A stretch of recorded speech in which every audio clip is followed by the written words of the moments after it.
21-hour face-to-face talks in Islamabad collapsed yesterday. J.D. Vance called it bad news for Iran. Everybody else said, I don't know, looks like Donald Trump is going to get us out.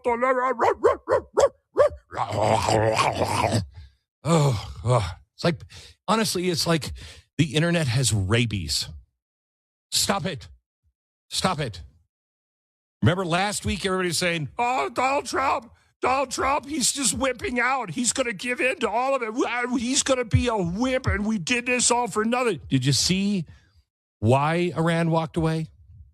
Because everybody who said he was a chicken hawk last week looks like you were proven wrong, because we walked away because we said, no, you have to end all uranium enrichment, dismantle all major nuclear enrichment facilities, retrieve highly enriched uranium, accept a broader peace, security, and de-escalation framework that includes your regional allies, end funding for terrorist proxies, Hamas, Hezbollah, and the Houthis, and fully open the Strait of Hormuz, charging no tolls for passage.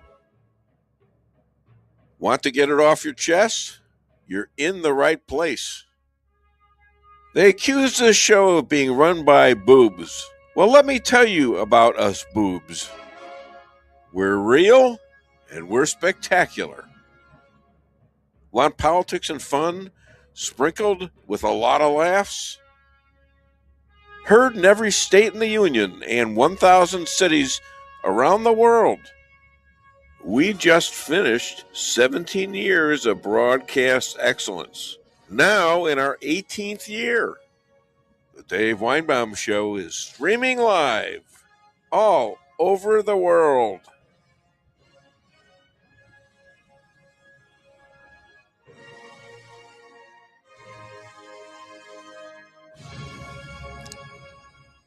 Pope Leo XIV demands Trump end the Iran war. He has criticized Israel Prime Minister Netanyahu for his defense of his country after the massacre of 1,200 Israelis and Americans in one day. They were at a festival in southern Israel. This brazen evil encompassed raping women, dead or alive, decapitating children, while forcing other kids to be boiled alive while their moms and dads were forced to watch. This was done during a ceasefire. Let me repeat that. This was done during a ceasefire that Israel signed and obeyed, and that Hamas signed and attacked. UN personnel, Arab journalists participated in this satanic attack. The Pope justifies his angst using the destruction of Gaza and the tunnels they built to hide under children's schools and hospitals. This is the equivalent of killing 41,000 Americans in one day. Further, the Gaza Hamas perps took 251 hostages, some of them Americans, and continued their raping and murdering for the next 2.7 years. This all started when then Israeli Prime Minister Ariel Sharon evacuated 8,000 Jews from Gaza to Israel, including graves on top of that. I've been complaining about this with Rabbi Moshe Rothschild, who will be on today's show, And said again, is security in Israel on top of things? And he said, oh, yeah, things are looking good. And I probed him on him and finally said, do you know what happened in 1973? He says, yeah, but we're ready. We're ready. Okay. This was 10/6/23. 6 hours later is when Gaza Hamas attacked. My respectful advice to the Holy Pope is to take care of the Vatican and Rome. You're in easy reach of Iran nukes. Oh, and buy your gas in Texas. Donald Trump told you that weeks and weeks and weeks ago. But everybody online. Oh. There's a really important reason I am starting with the rabid dogs. Because it is why these talks fell apart yesterday. And I'll explain. First, let me just continue on the talks here.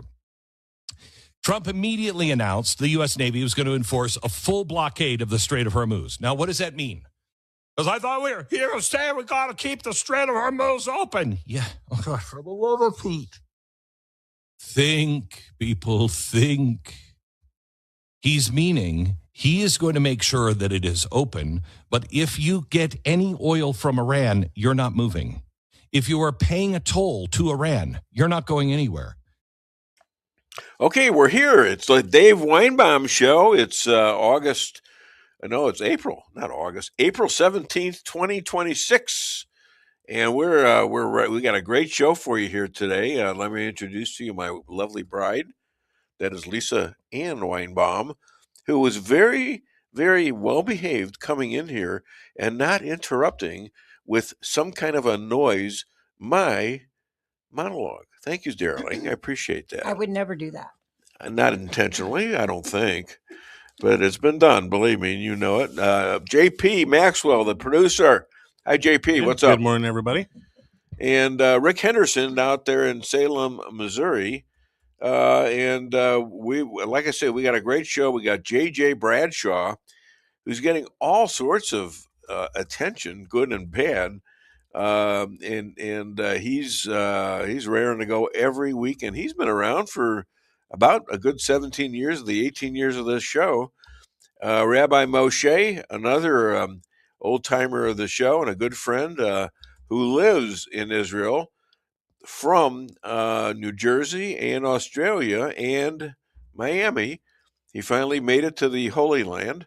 He's got a ton of knowledge, and he knows some of the big guys up there. Has gotten me interviews with ambassadors and things like that. He'll be on. Tom Haviland, he hasn't been on in a while. This guy is one of the smartest guys you'll ever find that is not a professional scientist, doctor, any of that. He discovered the white fibrous blood clots by going to the funeral homes and having them cough it up, and he has some new. I mean, this is amazing what he's got now. He's got new stuff coming, and Bill Hardwick running for Senate here in Rolla, Missouri, and is a good friend. And the McCloskeys at 10:30. Mark and Pat McCloskey, they're always fun. We're going to be talking a little bit about the Pope, since they are such crazed. They are crazed people in terms of their religion, and I respect that. But we need to speak about that Pope, okay? Because I think the Pope is not correct in doing what he's doing. Anyways, in looking at me, sort of, there he is. He's 257 years old. Doesn't look a day over 256 and a half. And he's a great friend and very, very smart guy, knows the Constitution backwards and forwards, and probably left a very good impression down there in Virginia at the old Pioneer Bar. Please welcome all the way from Rolla, Missouri, John Jeffrey Bradshaw. Good morning, Dave. Good morning, JJ. What's up? Been a heck of a week, Dave. Boy, you and I are drowning in news. The stuff keeps coming faster and faster. I mean, there's so much stuff. Only so much stuff you can say in 3 hours. Yeah, there's only so much I can say in 20 minutes, so we're going to pack it on in there. All right, let's do it. Let's start with Iran. Of course, that's made all the headlines. Donald Trump did something that nobody thought he could do, and that is in a matter of 36 hours, he blockaded Iran. A lot of the naysayers on the left said that's not possible. You can't possibly do that. Well, he did it. For those uninformed, and your listeners are mostly informed, let me tell you how that works out. The way Trump has got it set up, passage through the Strait of Hormuz is legal for anybody that wants to go back and forth, as long as their port of call is not Iran. He's not letting any Iranian ships out. He's not letting any ships in that want to go to Iran. And the Iranians been raising hell about this, saying, we're going to blow you guys up. We're going to do all these horrible things. But let's face it, Dave, they're a paper tiger. Their military is gone. Their navy is sitting in the bottom of the Persian Gulf. They're not going to be able to do much. They might send out a few of their little mosquito boats, and the A-10s will sink them. We know that. And they're just, after all, how many Ayatollahs can be kept up to date before they're killed? Well, yeah. Right? I mean, it's not fun to joke about that, but you know what? They were out to kill. They've killed like 3,000 or 4,000 Americans since 1979. Not even at war with them. Killed a whole bunch of Jews and Christians, and so I don't have a lot of concern over them. Quite frankly, I have concern over Israel, the other Arab states that are not fighting with them but against them, and people like the Pope, the Vatican, and the rest of Europe. Now they're vulnerable. All of a sudden, I mean, I guess this Pope didn't get the latest news on the fact that the Vatican is in range of nuclear weapons. Yeah. The fact is, Dave, this whole Middle Eastern thing is one big swirling mass, and I'm going to try to take some of the pieces off of that and examine them. The blockade is one thing. The Iranians being paper tigers, they're raising hell over nothing. Trump is talking back channels. We don't know who with in Iran. Ostensibly somebody in power. Although, as you said a few moments ago, those who are in power tend to vanish pretty quickly. They go boom, and then we pick somebody else. So let's talk about Israel and the Houthis in Lebanon for a minute, because this all hooks up together. There's currently a 10-day ceasefire between Israel and Lebanon. If you look what's happened in Lebanon, the terrorists are making every effort to take over the Lebanese government. That's the reason Israel hit them. We don't want an official terrorist state. We've got one with Iran. We really don't need another. And if I mentioned this last week, the Mossad and Israel's intelligence arm, probably the best in the world. I said last week, unverified, that they had hit 100 sites in Lebanon. I have since verified that was 108 sites. And within a matter of about 20 hours, Israel bombed the hell out of them. A good bit of this terrorist cell is gone. They've been vaporized by Israel. I don't know how they can make war much more. And that's the reason there's a 10-day ceasefire to give these guys a chance to regroup. And perhaps the government of Lebanon will say, "No mas, let's make peace." Here's a little history. Lebanon was a Christian-run country until about 20, 30 years ago, when Hezbollah killed all those Americans in the 241 of them in a barracks. And the one thing Reagan never really touched was that. Reagan could have stopped all this, and I don't know why he didn't, but okay. I know It why is he what it didn't. is. Why I didn't? know why he didn't. Why? Reagan had a Democrat Congress that he was stuck with. And if you recall, the Democrats have been squalling lately about the War Powers Act. Sure. Reagan back then had 60 days to do something about this, and his advisors were telling him, this is going to take more than 60 days. You've got to get a vote of the Congress to declare war. He didn't have the politics to do it. So Reagan was screwed. I mean, he should have done it anyway. He would have loved to do that. Okay, so he could have been impeached, probably not convicted. And that's where Trump comes in, not afraid to do what he knows is his right as the president of the United States to protect us under the Constitution if he feels like they're going to be attacked. Recognize that Ronald Reagan was going to drop an atomic bomb, which we know they have. Ronald Reagan was in a different era than Donald Trump is, Dave. Yeah. If you look back then, and I was very much into politics back then, things moved rather slowly. We didn't have the instant communication that we currently have. So Ronald Reagan, his hands were tied. He'd have loved to have done a number on those people. When they blew up the Marine barracks, there was a whole lot of us that were outraged and wanted to invade that country and make it flat. But he couldn't do it.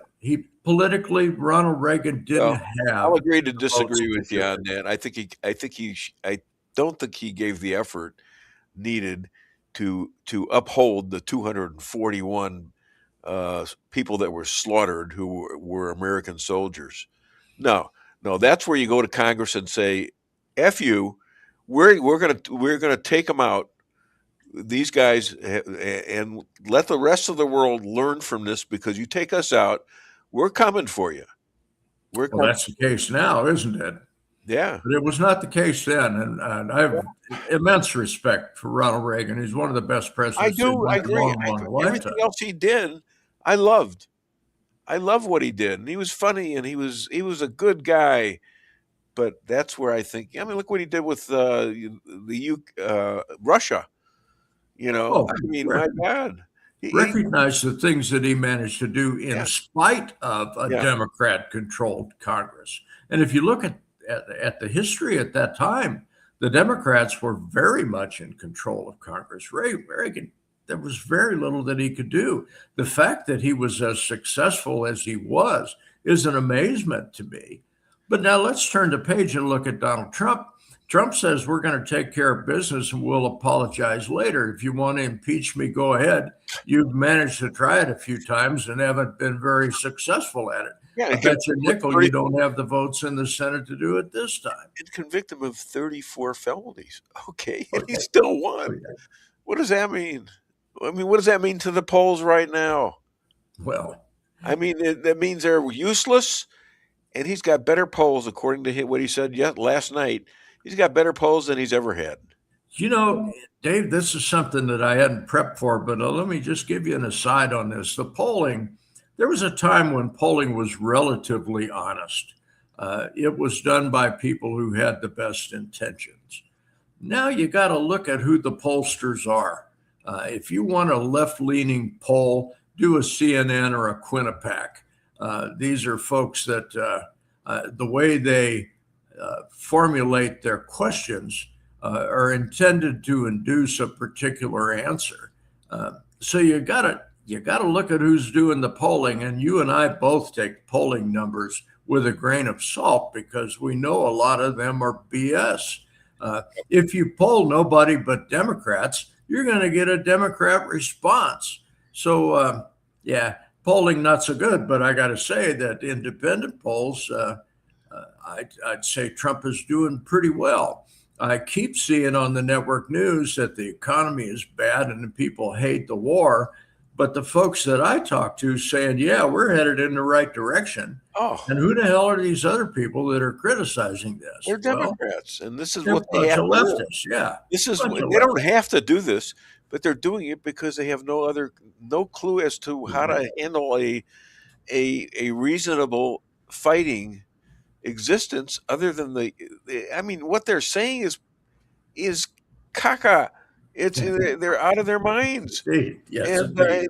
I mean, you can make sense of it. You or I could make sense of some kind of a fight back, but I can't see what they've done that is anywhere near being able to get elected by America these days. Oh, And yeah. for Donald Trump. I can hardly wait for the midterms, Dave. I keep seeing this gloom and doom predicted by the network media, and well, we all know where they come from. They want the Democrats to win, but if you look past that, you look at a few facts, you can see that we're beating the hell out of them. Why? We have an agenda. We have a plan. We have something we can work on, and they've got nothing but orange man bad. Let's not have war. And we have something that we can look back on as a record and compare it to the Biden administration on every step of the way. And you know, and I know, there is absolutely no way to compare them, much less have Biden not be in jail along with Kamala and Schumer and now Swalwell. Oh, and let's not forget a whole host of other ones too. Yeah, Pelosi. well, you know what? I want you to Pencil talk. neck I shift want you would to fit. talk.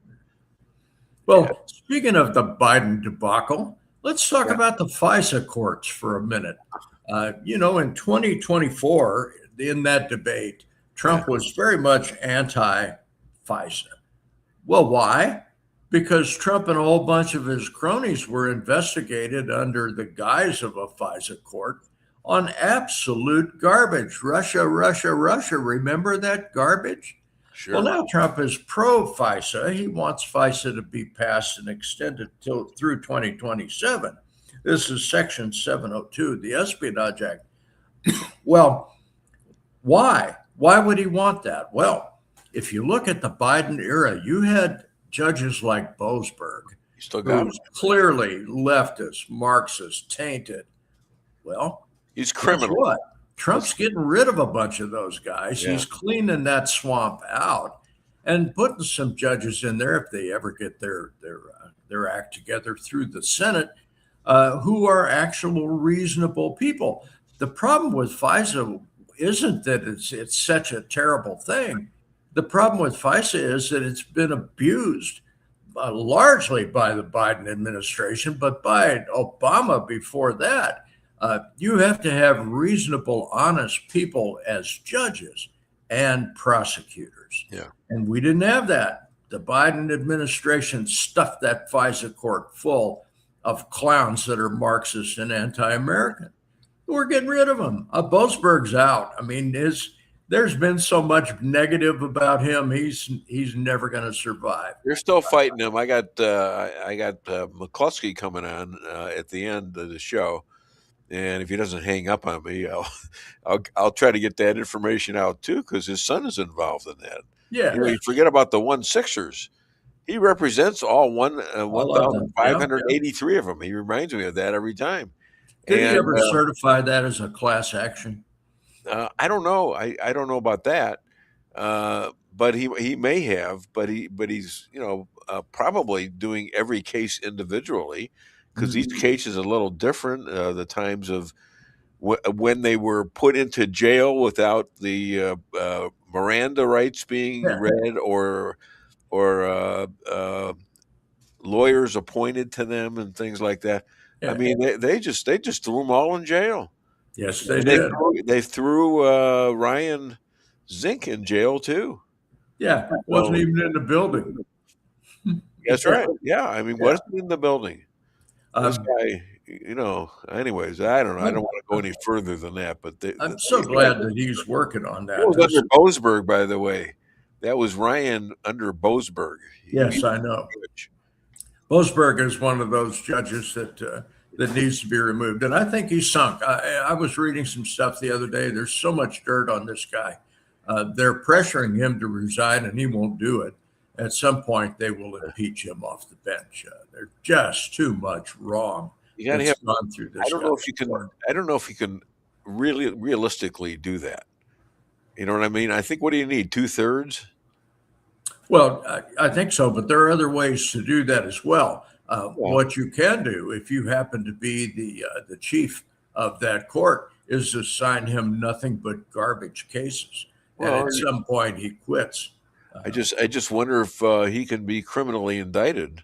I I mean, certainly hope so. so yeah, let's go do a case.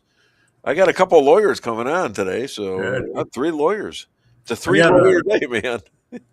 got a Or couple some more people might things say that it's 3-liar day, but I'd never say that because I like lawyers. well, speaking of lawyers, let's talk about Eric Swalwell and Yeah, Tony Gonzalez. Eric Oh, yeah. Swalwell is a Democrat from California who, believe it or not, was running for governor of California.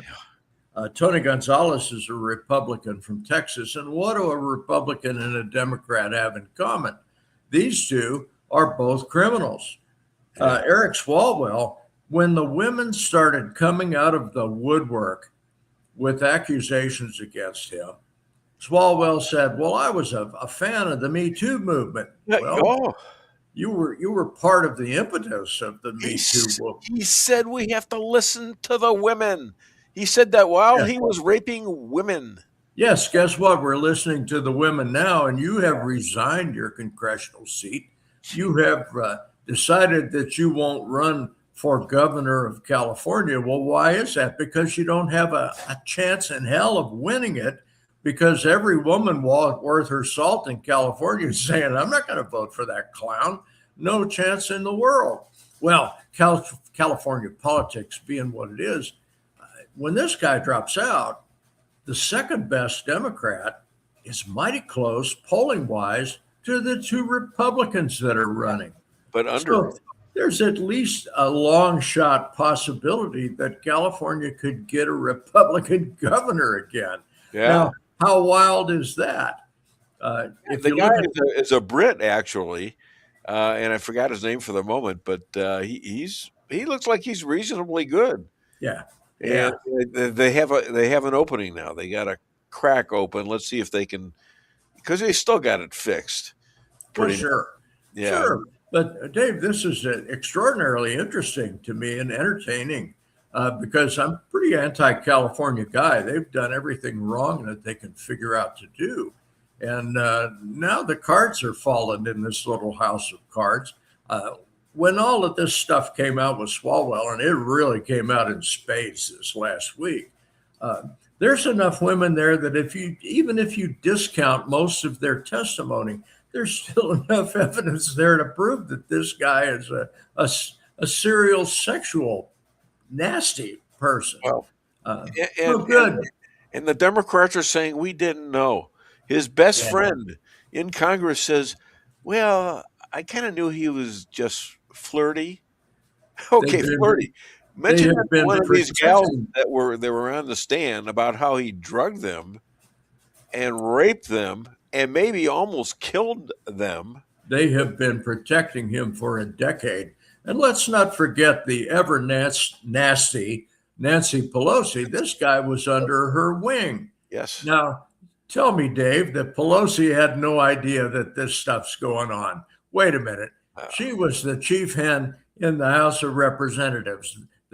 There's a requirement there that you know all the dirt on everybody, and she does. Even in her current drunken haze, she does. Yeah. So try to tell me now that you knew nothing about this. She was very good at her job, and that's why I think the thing came around is she refused to back him in the gubernatorial race. That's when everyone should have known. Yeah. Me too. I didn't know what that meant, but you and I have talked she did not back him. You and I have talked for a decade about the Democrat Party eating their own. You're a golden boy in the party until you're not. And once you're not, they will eat you alive. And this is a very good example of that very thing. I think it's great. This is so entertaining to me. I know. I wish you could stay more, but I got to do a commercial now. And do we have any things before the commercial? By the way, if you want to call the show, 573-578-2700, or you can also comment or message us on Facebook, X, YouTube, and Rumble. And John Jeffrey Bradshaw, to me, I suppose. Bring it on. Boy, those are threatening words. And Patricia Odin Maxwell sounded good, looking good. Go team. She's the pastor of the show. Lisa Ann Weinbaum, good morning and welcome, Pastor Pat. She's another minister to the show right here. And to me, she tries to keep me in line. Okay, who else do we got? Richard C. Jeffrey, tell him, Dave, you'll be back soon. You got to talk about all these scientists that are being killed lately. I don't know what the hell's going on.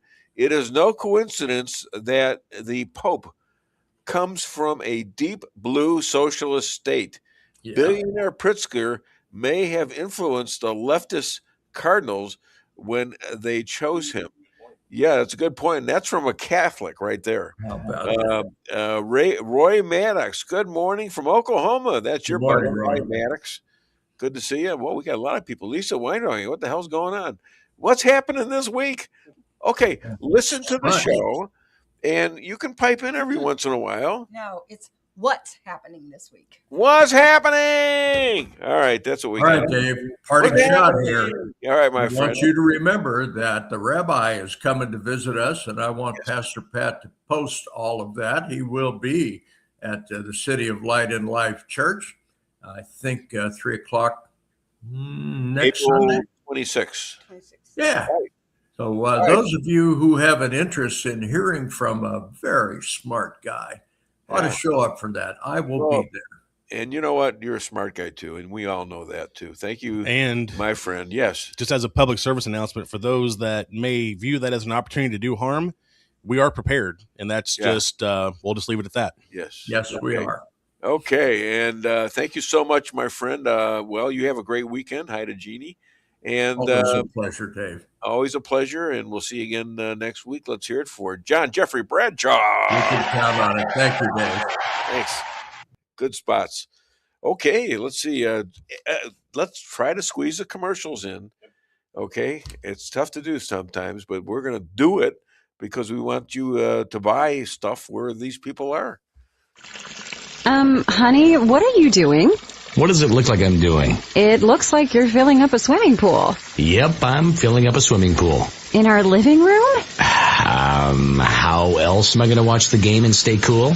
If your AC is on the fritz, call Hartley's Climate Control. Hartley's is the area's best in HVAC repairs, installs, and maintenance. Knowledgeable, honest, and dependable. Serving Rolla and the surrounding areas for commercial or residential needs. Hartley's Climate Control. Community born, community raised, community serving. Call Hartley's Climate Control today at 573-368-3163.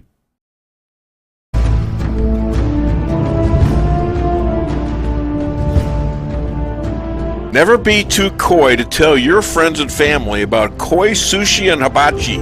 Celebrate the best Chinese-Japanese restaurant in the Midwest. Call 573-426-5551 to make a reservation or order takeout.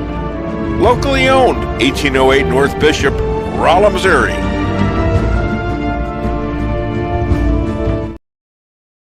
We can sum up McDonald's new crispy chicken sandwich in one word.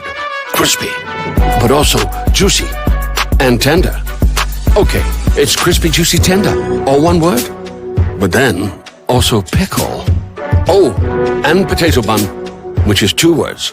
Okay, we can't sum up our new crispy chicken sandwich in one word, so you'll just have to try it to understand it. Order ahead on the McDonald's app at participating McDonald's. Ba-da-ba-ba-ba. Merrill's Quarry and Asphalt, 40 years serving cities, counties, and everyday businesses with driveways for people who live and work in our little piece of heaven right smack dab in the middle of America. Call 573-578-9101 for your free estimate of rocking, rolling, paving, driveways, sealing, and striping too. That's 573-578-9101 for your free estimate. Your home is your castle. You don't need unwanted hassle. Don't let those creatures move in to stay. Let us protect your investments, that's what we're all about. Plank Termite and Pest Control will save the day. Plank is locally owned and family operated right here in Rolla, a Google preferred business. Our customer service and your satisfaction is our number one goal. So call Plank today at 368-3333. Plank Termite and Pest Control will save the day. At your locally owned Price Chopper, our standards are high because we know yours are. See for yourself what an incredible fresh selection of grocery items we have in store. Talk to our expert meat associates about what you're looking for.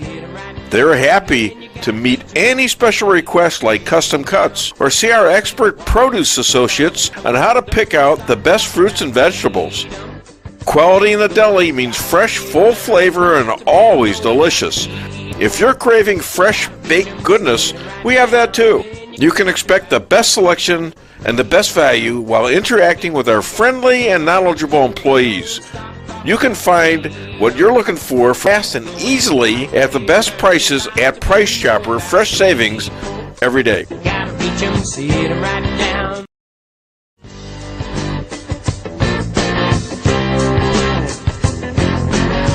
Insurance going up like crazy? Daniel and Henry Insurance is one of the largest private insurance companies in the world. Richard Boyette, 314-444-5011. He's my guy at Daniel and Henry for 10 years. Business or personal, call Richard at 314-444-5011. He's the best. At Town & Country Bank, we've got all the perks of a national bank, like online banking, quick loan approval, and you can deposit your check from your phone. But that's not why our customers love us. They love us because we still offer hometown customer service. Stop by one of our 2 Rolla locations and let our friendly team remind you how special hometown banking can be. We're locally owned and will take the time to understand your needs. Smart, friendly solutions. Town & Country Bank. Member FDIC. Equal housing lender. Greetings, everyone. I'm Rob Willis, an author and a writer, and I write nature books. I live here in a ranch on the Ozarks and have published many books over 2 decades of writing. The Trout Adventure series of books was about traveling the world with a camera and a fly rod. The Last Buffalo in Kansas is a true story about one family's journey through 100 years of American history. A couple of years ago, I decided to write a children's nature series of books. 2 of those books have been published. The Adventures of Dog is a story about a puppy that grows up on a ranch in the Ozarks and has fabulous adventures. The Adventures of the Cats R Us Gang is about a group of cats that band together to protect the ranch from a dastardly group of raccoons. Wonderful stories for children, wholesome, about nature and the Ozarks. They're available at Amazon, Barnes & Noble, and in Walmart even. They're available locally at Reader's Depot. Hey, take a look at them. Thanks a lot. Okay, ladies and gentlemen, we are back. We have a gentleman looking at us in a lot of books in the background, a wartime rabbi seeking survival of IDF widows and kids coming to the USA soon. Please welcome all the way from close to Jerusalem, Rabbi Moshe Rothschild. So, who got married and why wasn't I invited? You were invited. You could have come. Oh, you never called? You never sent me an invitation? Wasn't my wedding. Was I supposed to be, huh? I wasn't invited either. Anyone can go. You showed up, though. Yeah, I mean, I was invited, but anyone can go. This was a widow. It's an incredible story. After her husband was killed, so in Judaism, you have the period called the Shiva, which is the first 7 days after the funeral. And she stays home and people come and visit and so on. So I had been there. When I first saw this young woman, she really looks very young. She looked like she was like 17 years old, 15 years old. Wow. She was actually 23. And for the last 2 years, we've been giving her a lot of help, financial, all kinds of support. And I've gotten to know her. And and with God's help, she got engaged and she got married this week. 2 years later, she's 25 years old. She actually has a child. During the Shiva, during the week after her husband was killed, she found out she was pregnant. She was 7 weeks. Wow. Something like that. And so she has a little baby, a 2-year-old baby. And now she's remarried to a guy who's never been married. He's also 25 years old, like her. Yeah. And I was at the wedding. It was a very, very, very emotional experience.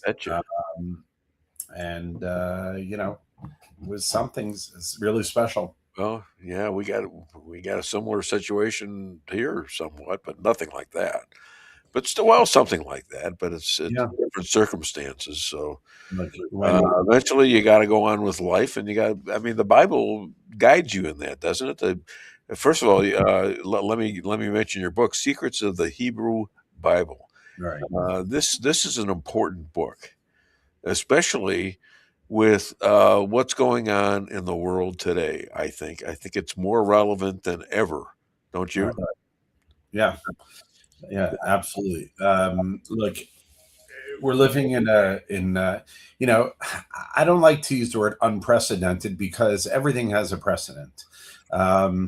It's not the first time that it's been difficult to be Jewish. It's not the first time there's been anti-Semitism. I think it was Mark Twain who once said that history doesn't repeat itself, but it rhymes, right? And there's themes repeat and so on and so forth. So I tell people, some of my non-Jewish friends, I said, it's not our first rodeo. We outlasted the Nazis and the Romans and the Babylonians and the Crusaders and so on, that may have had the upper hand for a while, but in the long run, we're still here, and we're going to outlast everybody. And remind people two things. You're God's pick, indigenous, the only indigenous country God ever anointed, right? And that Jesus Christ was a Jew from the time he was born, right, until he died. Right. And people need to. They just and when they are coming up against Jews, how if he is the Messiah for them, what are they going to say to him when he asks them, "Why were you taking up against my people?" Yeah, look, that's not gonna cut it with Muslim anti-Semitism. Well, there's a little difference between the two religions, I'd say. Both of our religions want to get along with everybody, okay? And Christians seem to have to, well, they sell their religion very well. They market it, and they get more and more people. Jews, not so much. We don't hardly do that, do we? No, we don't. I always been thinking. Is it the circumcision thing that you can't ask men about that because they might come at you with a knife before you get to them with the circumcision? No, it's not. Look, it's not really that. Like, all kidding aside, the reason why Judaism does not reach out and proselytize and try to convert is because we don't believe that you need to be Jewish to be, let's use a Christian term, to be saved, to be in the good graces of God. Right? That God created you how you are. And whether you're a Jew, a Christian, an atheist, a Muslim, whatever it is, we believe that you don't have to become Jewish. You have to believe in God. You have to believe in good morality. You have to have, good court systems of judgment, justice, and so on. But a person does not need to become Jewish. So why would I go out and try to convince a Christian who has a very nice life, who's a good person, right? He lives ethically. She lives. Well, you go to somebody you don't like because you've been circumcised and he hasn't. Let him suffer with that. He doesn't need to. And so Judaism never proselytizes. Judaism is actually. Why should you suffer again? Well, let me finish my point here. Judaism is the only universal religion. And what I mean by that is that there's a space for everybody within it. Yeah. I've met many Christians or, Protestants or Catholics that believe that I'm going to hell because I'm not a believer in Jesus. Yeah. And there's no place for someone outside of it.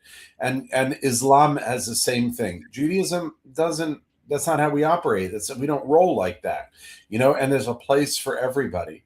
Now, Jews, we have a different role in this world. And the non-Jew has his role. You have doctors, you have lawyers, you have accountants. Everybody plays their part in this world. Yeah. And you don't have to do what I'm doing. I don't have to do what you're doing. And we can all get along. And that's how Judaism sees the world.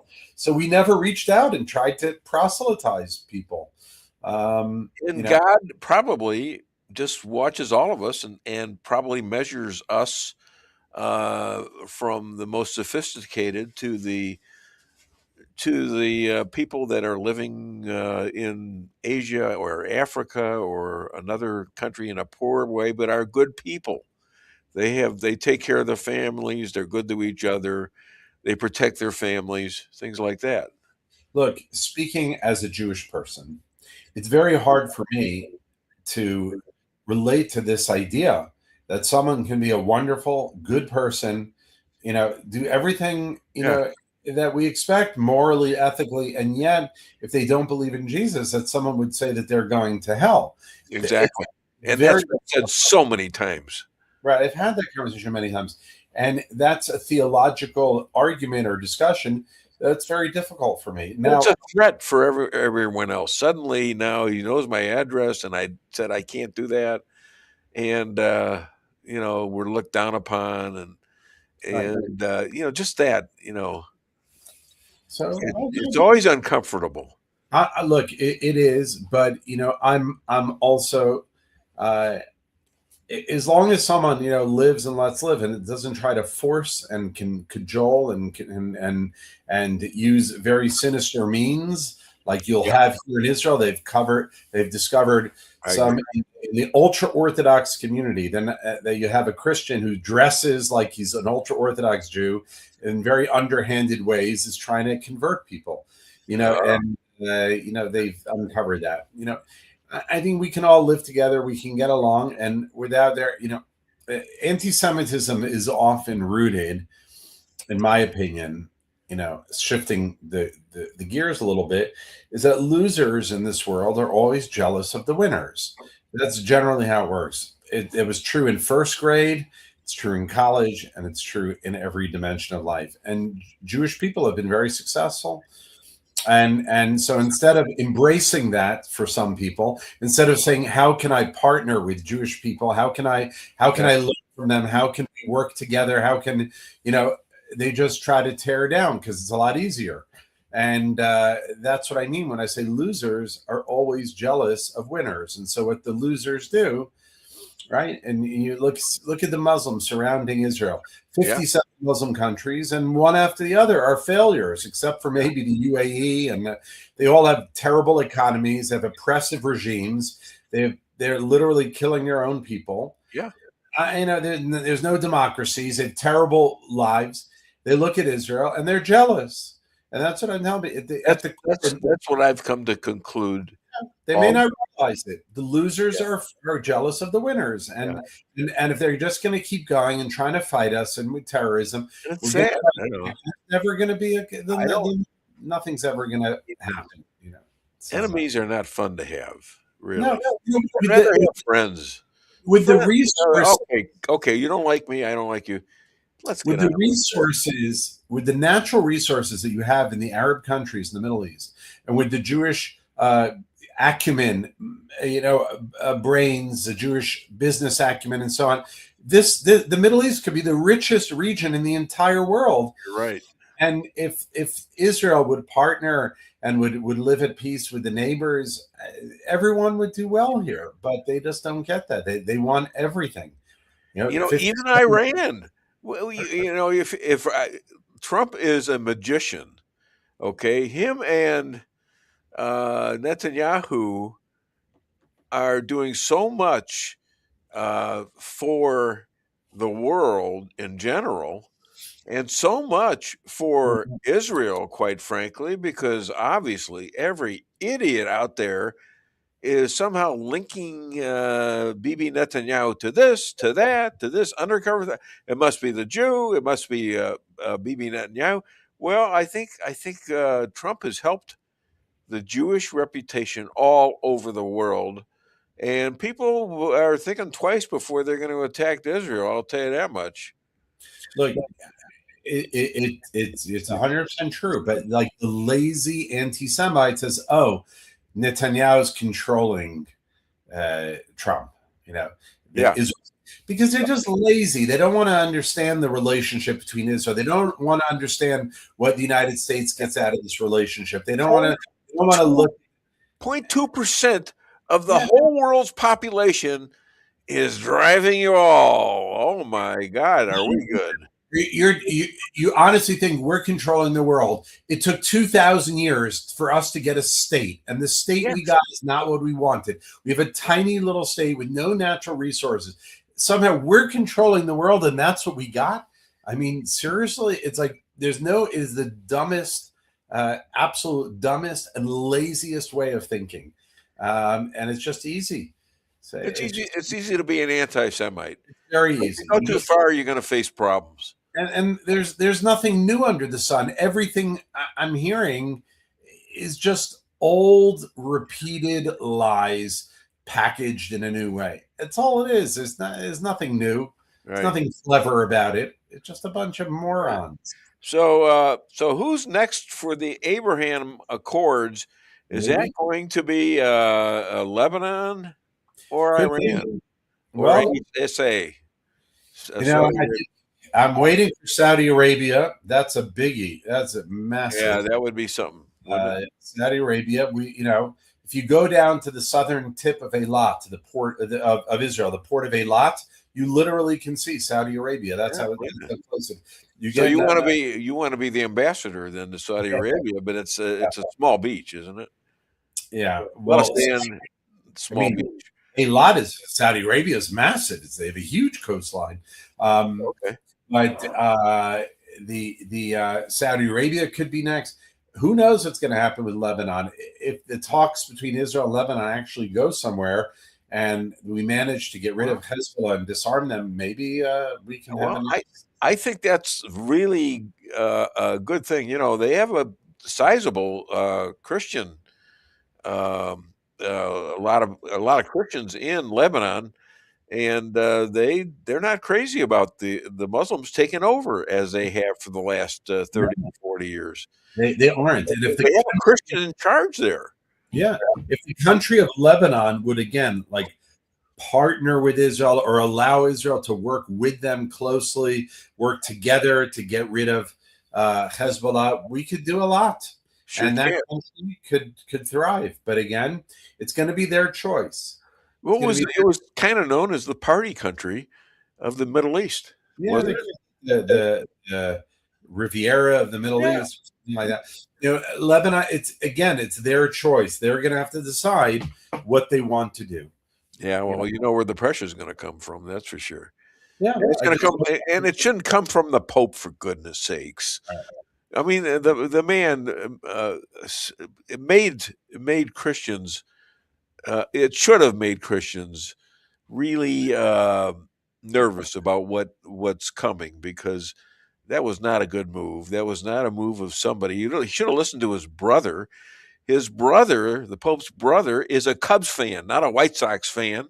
And thank God, because I'm kind of that way. I'm from Chicago, and the brother he is a big Trump MAGA guy. The brother of the Pope, and the Pope said he has some Jewish blood. Maybe he's going to have a word with his brother. You never know. Hey, I've had words with priests and the people of Catholicism. I've had words with them. Yeah, I know. Also, a very important point is that morality and ethics and goodness is not a numbers game, right? In other words, if you take a fifth grade class, 30 kids in the class, and you have 3 nice kids in the class and 27, troublemakers. it doesn't make the 27 troublemakers correct. You Right. know, being right is not always popular, and being popular doesn't make it right.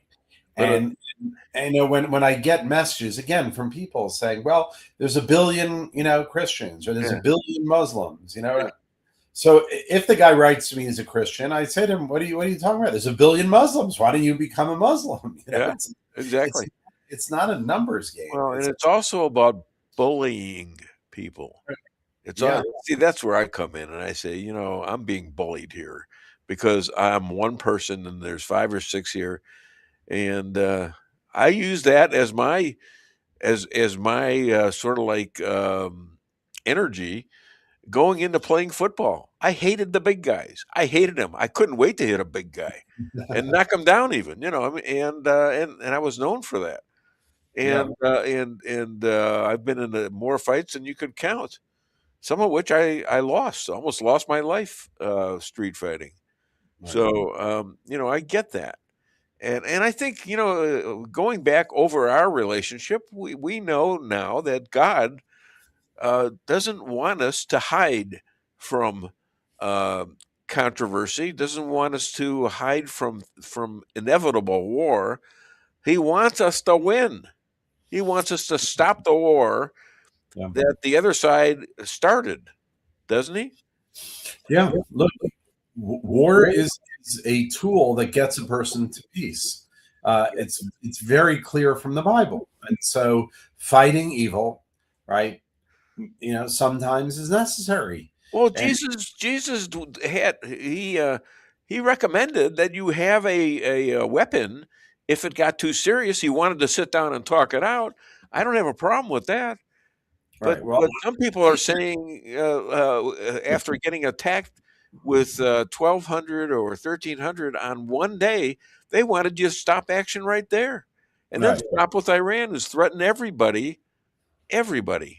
So Patricia Oden, Maxwell, we're excited about seeing you in about 10 days, April 26th at 3 o'clock. Don't be late because you were late for that appointment with Weinbaum. 15 minutes late, almost 18 years ago. Well, we're not switching the clocks, so I should be. There you go. Yeah, I'm excited. Yeah, a week from this Sunday. Right. A week from this Sunday, I'll be there. I hope everyone who's listening to this, unless you're in California, that you can join us. Well, what do you mean? Well, you can come from California too if you want.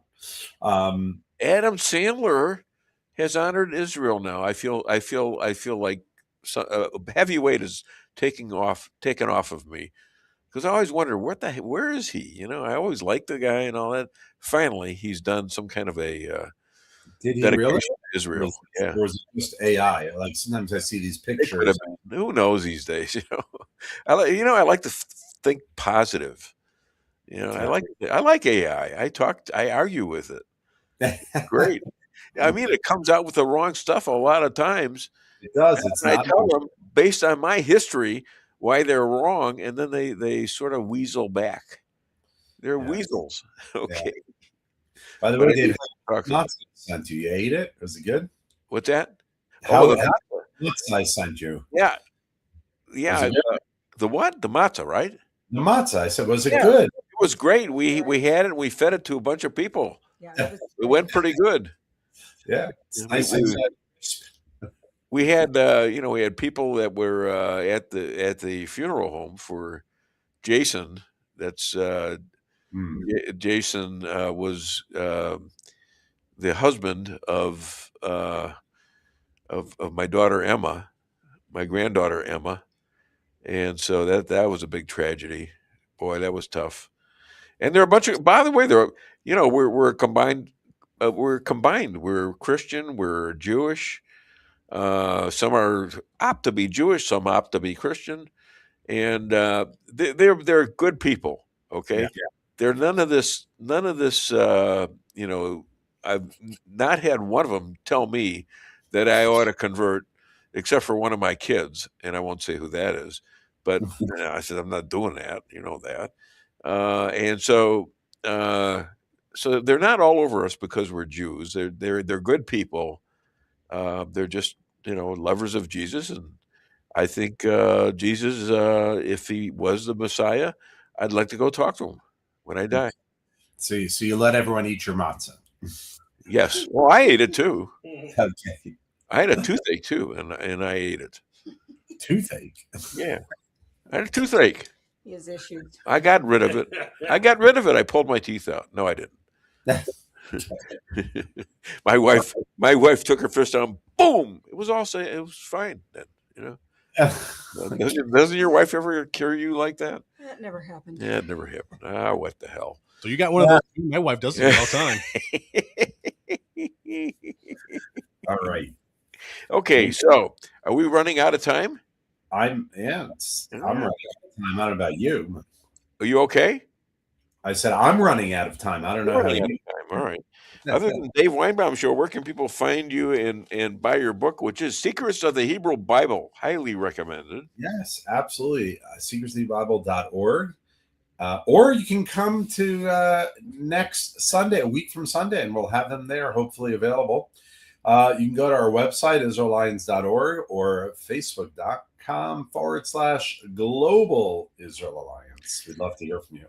Did you hear about the artichoke who lied to his engaged peach? He said, "A cantaloupe." Ba-da-bum. There you go. I didn't like that one. Okay. All right. Well, yeah.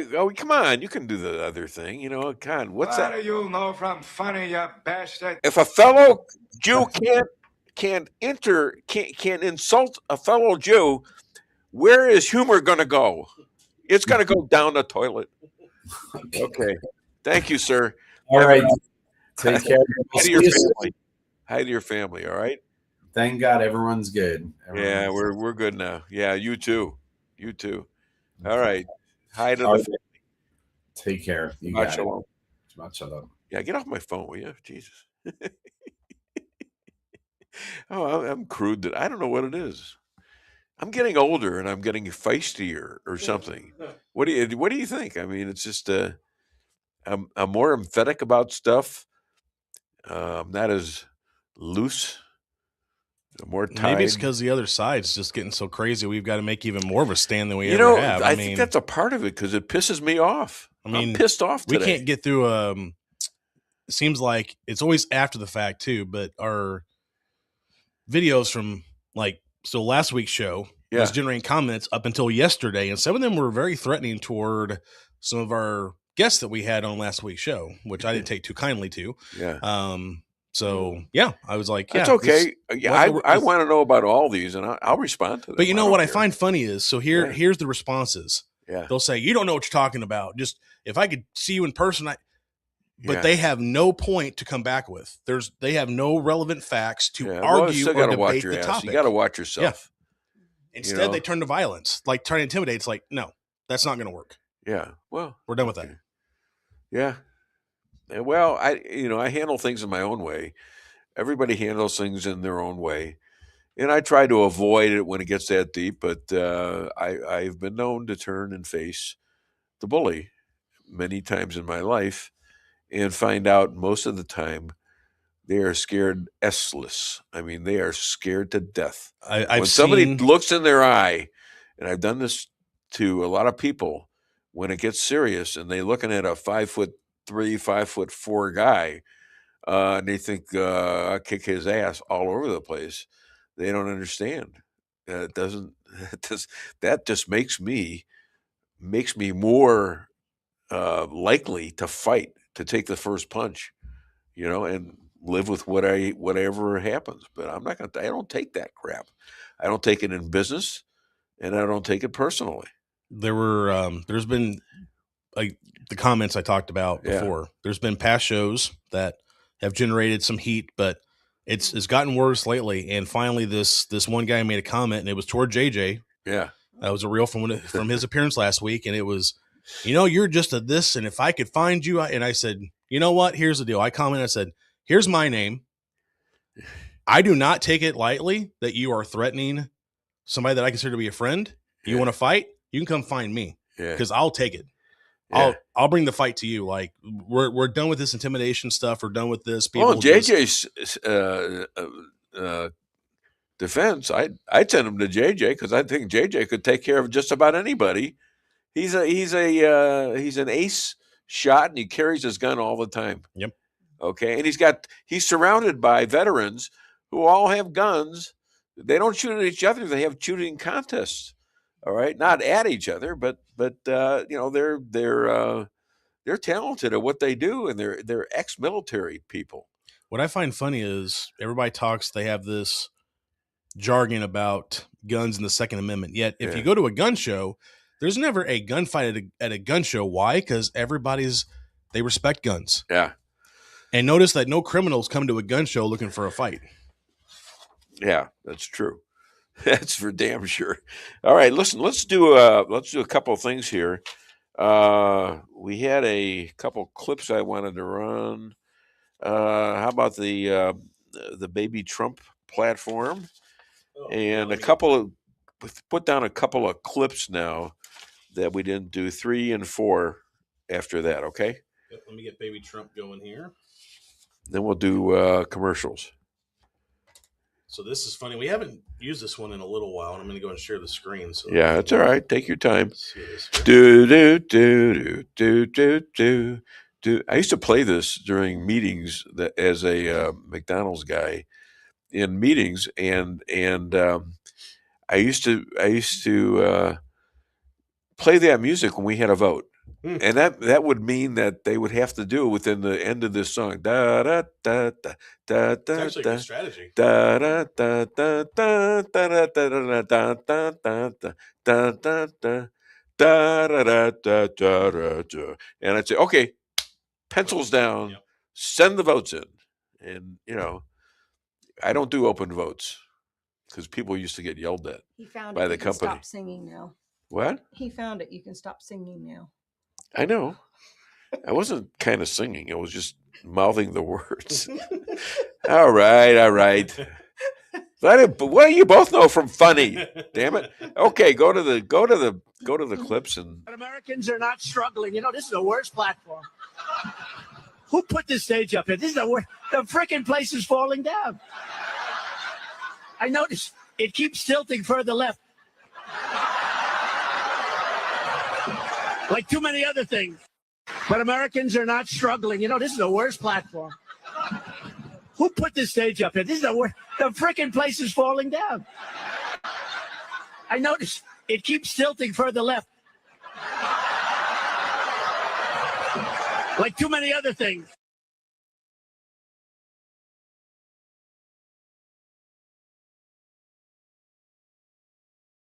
But he will keep the strait open for everybody else. That's what he's talking about. He's going to interdict any ships paying the illegal tolls. He's clearing the mines. He did that as soon as they sat down at the table. He went in there and he started clearing the mines. And he's going to prevent entry and exit for any ship that is headed towards Iran. 2-week ceasefire, now on life support, especially with Israel still hammering Hezbollah and Lebanon. But, Iran is saying, we don't control them. Yeah, well, we can say we don't control Israel. One of us is telling the truth. The other one's not. This is exactly the leverage that Trump telegraphed. He said it was coming. Iran came ready to negotiate, but believed it held enough cards. And when you look at it, you got to ask yourself, what cards do they think they hold? But here's what we learned. So far, Iran is not suicidal in the conventional sense, okay? I told you these are 12ers. They believe, that chaos and martyrdom will hasten the return of the promised one and end of the times and blah, blah, blah. They still believe all of that crap, okay? However, it's not hardline. What's happening here is they are looking at this and saying, that's real. However, there's enough people at the table who are like, yeah, you can frame suffering as sacred destiny, but we'd rather not all die, okay? The delegation that showed up proves that they calculate survival. There were enough people at the table. They brought everybody they needed to bring. This was not a joke. But they weren't purely death cult. They're a hybrid. They're also not purely regime preservation and proxy leverage. They're a hybrid. So I'll show you here in a minute. We have a guest who's done the math, and he'll show you the suffering that they will actually have. The U.S. naval blockade of the Strait of Hormuz is going to cost Iran approximately $276 million a day in lost exports, $159 million a day in imports. That's a combined economic damage of $435 million a day, or $13 billion a month. 90% of their annual trade comes through there. So they're in trouble. They're in real trouble. So why? Because collapse is coming. Pain is insured. What do they see that we don't? With warmer temperatures right around the corner and allergies ramping up, now's the time to get those AC units serviced. At Hartley's, we pride ourselves in offering outstanding service with fast response times. With proper maintenance, you can make those hot days be a lot cooler and remove those pesky allergens that always seem to find their way into your home. Call us today so you can be living a much cooler and healthier life. Hartley's, community born, community raised, community serving. Call Hartley's Climate Control today at 573-368-3163.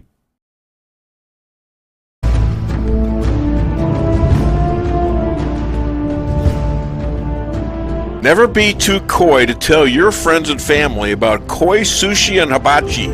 Celebrate the best Chinese-Japanese restaurant in the Midwest. Call 573-426-5551 to make a reservation or order takeout. Locally owned, 1808 North Bishop, Rolla, Missouri.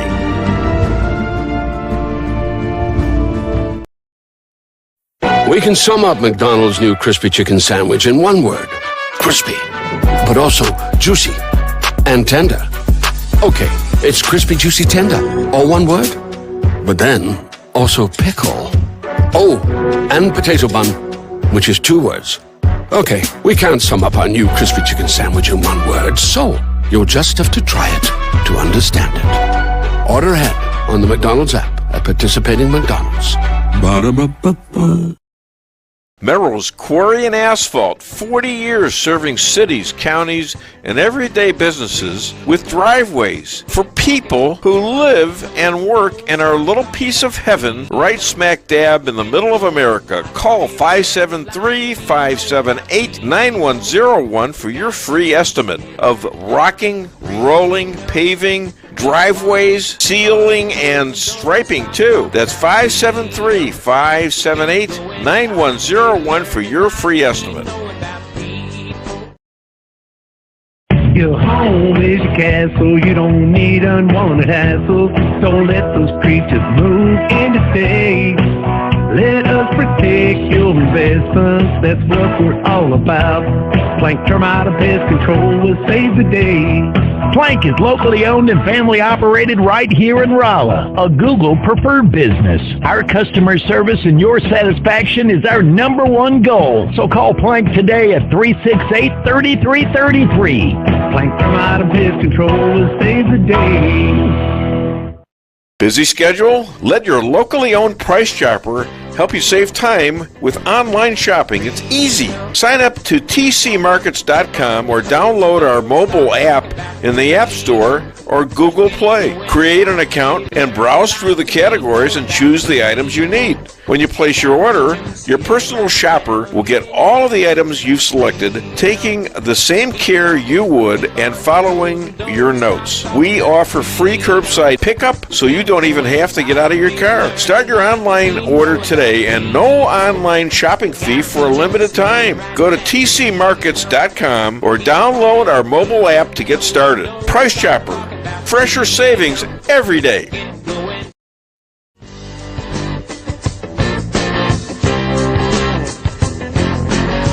Insurance going up like crazy? Daniel and Henry Insurance is one of the largest private insurance companies in the world. Richard Boyette, 314-444-5011. He's my guy at Daniel and Henry. for 10 years. Business or personal, call Richard at 314-444-5011. He's the best. At Town & Country Bank, we are committed to providing exceptional service to our customers. We do more than just provide loans for our community. We help make dreams become reality. Whether it's a new home, farm, business, or a new car, we would love the opportunity to help. Stop by one of our 2 Rolla locations and let our friendly lending team remind you how special hometown banking can be. Smart, friendly solutions. Town & Country Bank. Member FDIC. Equal housing lender. Greetings, everyone. I'm Rob Willis, an author and writer, and I write nature books. I live here in a ranch on the Ozarks and have published many books over 2 decades of writing. The Trout Adventure series of books was about traveling the world with a camera and a fly rod. The Last Buffalo in Kansas is a true story about one family's journey through 100 years of American history. A couple of years ago, I decided to write a children's nature series of books. 2 of those books have been published. The Adventures of Dog is a story about a puppy that grows up on a ranch in the Ozarks and has fabulous adventures. The Adventures of the Cats R Us Gang is about a group of cats that band together to protect the ranch from a dastardly group of raccoons. Wonderful stories for children, wholesome, about nature and the Ozarks. They're available at Amazon, Barnes & Noble, and in Walmart even. They're available locally at Reader's Depot. Hey, take a look at them. Thanks a lot. Okay, we're back, and we're here with an open door. Shut the door. Oh, my God. Nobody's listening. My wife, you can't leave the door open. I might catch something. Gee. All right, here, we're going to talk about a few comments here. And if you want to call the show, 573-578-2700, or... you can also reach us on Facebook, X, YouTube, and Rumble. Kathy Sander Dillon, good morning and happy Friday. She coined that, I guess I got to pay her $10 every time she says it. Love you all and have an amazing, blessed weekend. I won't even miss the $10 after that. Shannon Reed, thank you for this discussion. Dave and Rabbi Moshe Rothschild, our father, in my belief, is the same, Jews and Christians. His love for his people will endure both Jews and Christians. I think you're right. Judgment is not up to the people. Only he knows what it is in our hearts. And I would very much agree with you. And he is a forgiving God, I hope. Okay. Rick Camino, I think he's friends with Rick Henderson. It's funny they have the same looks. I just don't understand how he looks so much like that guy. Good morning. I think I'll hear from his friend pretty soon. Elizabeth Rothwell Myers, you can't eliminate anti-Semitism with anti-Christian rhetoric. Well, if you're referring to me, what did I say was anti-Christian? Let me know. You could always clip back. Patricia Odin Maxwell, we're excited about seeing you in about 10 days. This is Pastor Pat Odin Maxwell. We're excited about seeing you in about 10 days. April 6th, 3 o'clock in the afternoon, City of Light and Life Ministries. And we now have a phone call. Oh, goody. Hi there. Welcome to the Dave Weinbaum Show. What's your name? Where are you calling from? Sit up. Hey, yeah. More. Okay. Hi. Hi, how you doing? I'm good. How you feeling? Oh, not too bad. Not too bad. I've been worse. It's Adolf. I hear you're doing well. I hear you're doing really good. Yeah, we're a lot better now that we got off that chemo stuff. Yeah. Well, stay away from that stuff. You ain't lying. I ain't going back. That'll knock the hell out of you, won't it? But you heard about the election this morning in New Jersey? No. I've heard about it, but who won? It wasn't a Republican. Yeah, okay. Some crazy woman? 60-40, but what do you expect? Yeah, it's New Jersey, right. They're all promised the moon and they deliver nothing, but they keep promising. Yeah, was it a woman? Yeah. I think I know who it is. She was rather progressive. Yeah, real progressive, real communist stuff coming out. Yeah, well, okay, what are you going to do? Yeah, well, I'll tell you what you're going to do. You do what Trump did: defund New York City. That's what he did. Yeah. Defund all federal funds from New York City. That's what he can do. Well, the Screw first thing that. Mandami or whatever his name is came out with his new grocery store. Yeah. Well, gee, now that we're here, all the prices aren't going to be that much cheaper. What do you expect from fools like that? Well, I thought it was for free. I thought they were going to feed everybody for free bus rides. What happened to that? Same down the road that went. Yeah, what's going to happen to the police? You know, his wife just apologized for the anti-Semitic remarks she made. This is Mondani's wife in New York, the mayor's wife. She apologized for her anti-Semitic remarks about 2 months after saying so. Yeah, I can tell she's real sorry. Right. And if you're a Jew living in New York City, I would advise you to get the hell out of there. There's nothing for you there, nothing. Sooner or later, they're going to have to. Yeah. So what else is new? How's Jeannie? Joanne's doing great. I'm doing okay. I'm hanging in there. I get up in the morning. That's the important part. My wife says good. Good Lord says, get up, get up, get up. Yeah. Yeah, well, maybe next week it'll be get it up. So that's what. Yeah, there you go. Well, what's wrong with that? Nothing wrong with that. How do you know what I'm saying? Positive about everything. Get it up. You raise the shades. There you go. Golly. Oh, I can't stand this. This is terrible. She's always on my butt. Okay, well, listen, my friend, you take care of yourself. What are you giggling about over there? Come on, I'm man. just observing and running the show here. Come on, man. You can laugh harder than that. All right. Okay, off. You have a great weekend. And have a great Hi one to yourself. Joanne. And thank you guys for donating. Thanks for donating the Bibles in Jason's name. That's our privilege. Yeah, that was that's real better kind. than flowers. Flowers die off or dead. They Yeah. do. Well, let me tell you. Wait, as long as we got a couple minutes, I have this discovery that I made. My wife likes flowers all over the place, so she puts this flower jar, real flowers, to hang at the front door. So those are fake. I go out. What, the flowers are fake? Well, guess what? I look in this thing. There's a nest in it. A nest. A really well-made nest. Now, that didn't come with the flowers, did it? No. No. Okay, so, and now there's like 6 eggs in it. 6 tiny little eggs. And I've caught the parent going in and out, and my wife says, well, get yourself a camera. And so what am I going to do? I'll stand there all day and wait for a bird to come out. But I think they're wrens or finch. Probably a wren. Probably a wren. Okay, because I asked AI that. Pretty small. Yeah, but the eggs are so cute, and I'm waiting for these things to pop open. I think it takes about 12 to 15 days. So. Cool. Anyways, well, then you have a new family. I thought I'd get that somewhere into the show, and that's amazing that I got it in with this gruff guy, and his lovely bride. All right, hi to Joanne. Can do. All right, talk to you next week, maybe. All right, take care. See you then. Bye. Okay, now we're done with commercials, right? Oh, good. We're in good shape.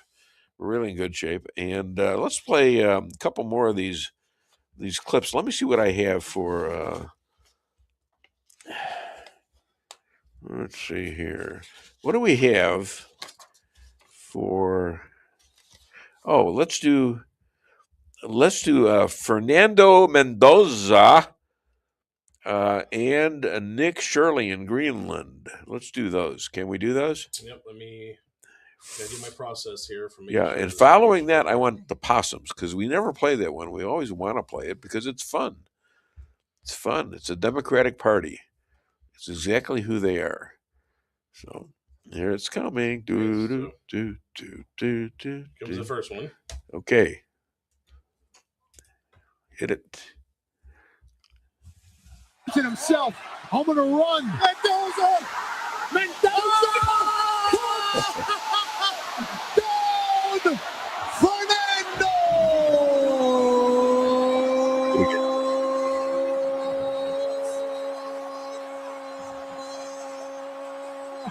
Mendoza!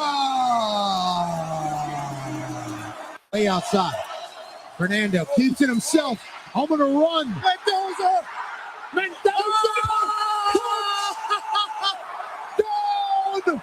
Fernando!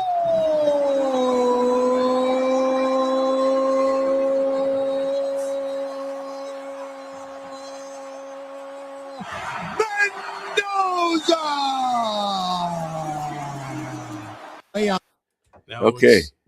He's got a really cool story, and as I get the other stuff queued up, by the time we have show next week, he will be a professional football player, expected to be the number 1 overall pick, going to the Las Vegas Raiders in next Thursday's draft. Yeah, so I by this would time think next so. week, he'll be a pro. And I think he's going to do okay. I mean, if they can protect him, that's the issue. Listen, he went to Indiana, and they were the worst team in football. And he had a good year before this one, but not a great year. This year, they killed off everybody, even Miami, who was supposedly great, and yet he's from Miami, he's Cuban, and they didn't want anything to do with him. Nope. They threw him away, okay? Yeah, and he whipped their asses. How about that? That was a big miss there. And but so Indiana's proof that miracles can happen even in football, and he's going to need that playing for the Raiders. Oh, you know that. But maybe, who knows? Maybe he can bring some good luck or whatever their way, because they definitely need it. All right, here's the next one. Okay. Now let's go talk to the people here in Greenland. How do you guys feel about becoming part of the United States? It's good. Would you rather be a part of the United States or Denmark? United States. And you? United States or Denmark? United States. What makes you guys excited about potentially becoming a part of the United States? McDonald's. McDonald's.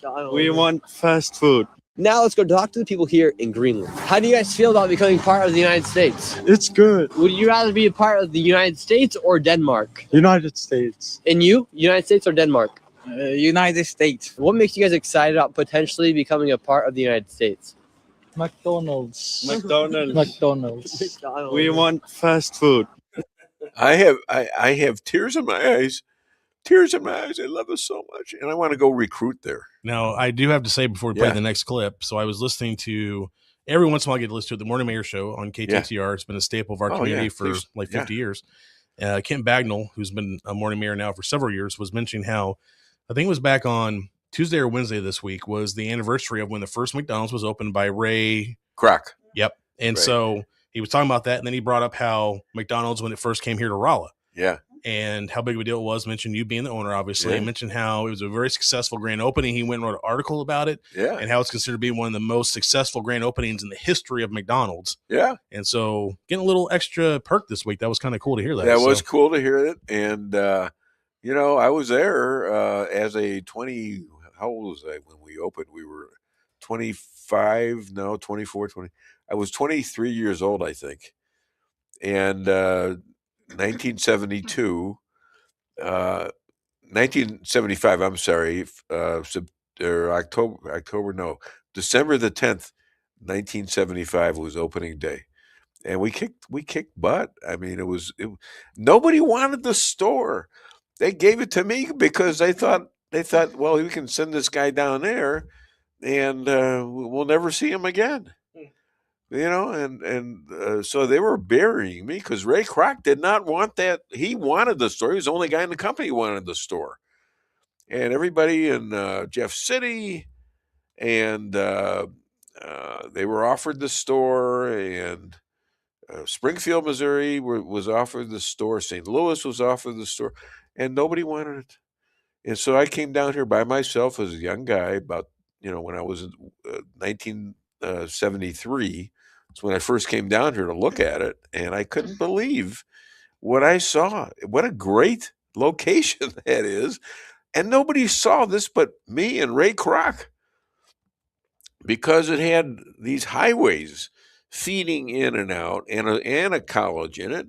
But the highways was what intrigued me, because you want to get the local business. There's a lot of little towns around too, around Raleigh, but the highways were great, and it was just terrific to be with them. And we have our next guest. Oh, do you want me to play the? Come on, what? You want the dim possums real quick, and then dim possums. Okay, I got real it queued quick up here. And... Yes.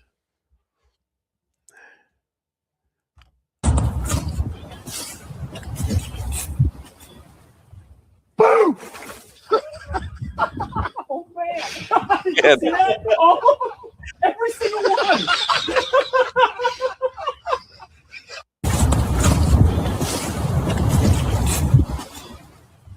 Boom! Oh man! Okay. Okay, we got there for a little laughter there. I don't know. Did you see that, Tom? Yeah, Dave, I've never seen that before. That's awesome. Isn't that funny or what? Well, that's Democratic Party for you right there, baby. Oh my goodness! Oh man, just line them up and say boo, and they go away. If it only was like that, ladies and gentlemen, this man is an expert non-scientist, and he's finding the cause of he found the causes of the COVID shot deaths and illnesses with amazing results. Put your seatbelts on, because he's got some real deep, important information for you. Please welcome Tom Haviland. Now, Tom, you were an Army guy, right? Or a Navy guy? Air Force. Air Force. Major Tom. Yeah, Major Tom. You could have been in Iran right now, right? Oh yeah! Yikes! Yeah. You know, Dave, those possums, are just playing dead. But as you know, people are actually getting real dead with these white fibrous clots. Oh, that's a great segue right there. Yeah, they're causing strokes and heart attacks. Take a look at that. What that is? They don't know what that is. These are white fibrous clots that embalmers with 20 or 30 years of experience, Dave, had never seen in their corpses before until the years of COVID and the COVID vaccines. And by the way, the COVID and the COVID vaccines, the virus and the vaccines have one thing in common: the spike protein that's on the surface of the virus and is produced by the mRNA in the vaccine. So we have strong evidence. I'm in touch with the scientific team that has got very strong evidence that the spike protein is indeed causing our natural blood clotting protein fibrinogen to misfold into these bizarre rubbery clots that become almost impossible to break down by our normal enzyme in our body. What you're saying is that these shots were given without the proper planning and or testing, and people really didn't know what they were taking, and neither did the doctors know what they were taking unless they did it on purpose. Yeah, nobody had informed consent, Dave. You're absolutely correct. Yeah. And we got a big break about a month ago. I went on a One American News Network show with the 2024-2025 president of the Pennsylvania Funeral Directors Association, Mr. Chris Calvi Jr. This is big news. This is huge because it's the first time that a United States State Funeral Director Association president or former president has ever spoken out publicly about the clots. And Dave, Chris said that he's seen the clots currently in 30 to 40% of his corpses. This is a serious issue. Okay, this is from what year did they take the shots? Most people took the shots in 2021. Most of them took Pfizer, Moderna, 2 shots. About 80% of American adults over the age of 18 took at least the first 2 jabs. Do you know if they still took the shots up until recently? Or those that they stopped? No, only about 20% of American adults took the jabs the next year in 2022. And it's been falling ever since. We think only about 10% of people are taking the jabs now. But the problem, Dave, is the virus can clear your body fairly quickly. The vaccine, though, that mRNA that you were told would only last 2 days to a week in your body and only produce spike protein for that 2 days to a week. Yeah. They have found that that mRNA continuing to produce spike protein for years after the person's last injection. And it's not growing for something that's good for you. It's growing to do what? To cause havoc to to the body, right? I mean, these spike proteins, not only do they cause these white fibrous clots, we turbo cancers, miscarriages, nerve damage, myocarditis, and a that's whole still host of with us. And it's still with us. How can you be the only guy out there talking about this? It's a shame, isn't it, that our own CDC and FDA and university labs all over the world have not been covering. They don't seem to have the least bit of interest.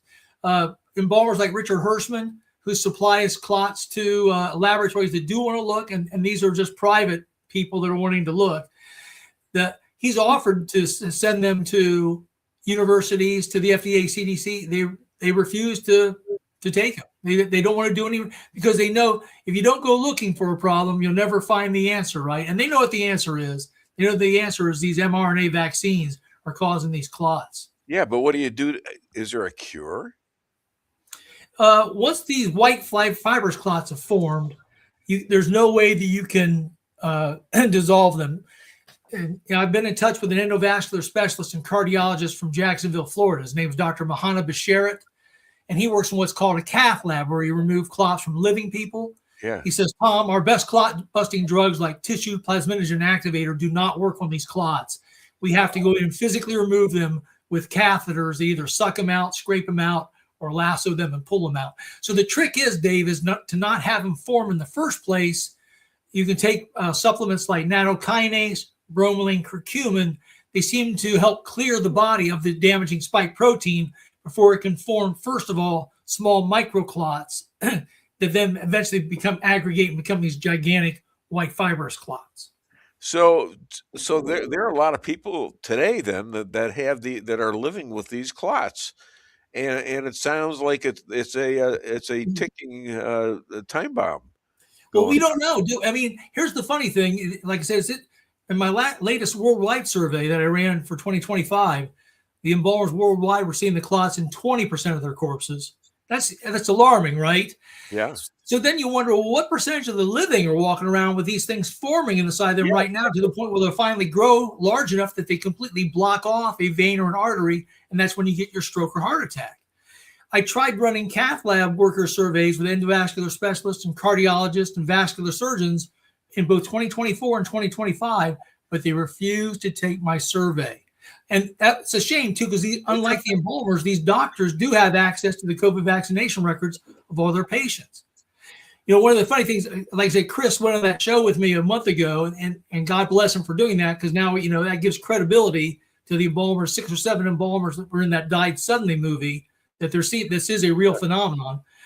Another gentleman that went on a show with me about a month ago is a Mr. Dana Goodell, and he's a 37-year embalmer in Iowa, and he currently sits on the Iowa Funeral Directors Association's board. He's a board member, and he went on Maria Z's show with me and said that he's been seeing the clots the last 5 years as well, ever since 2021 for Dana.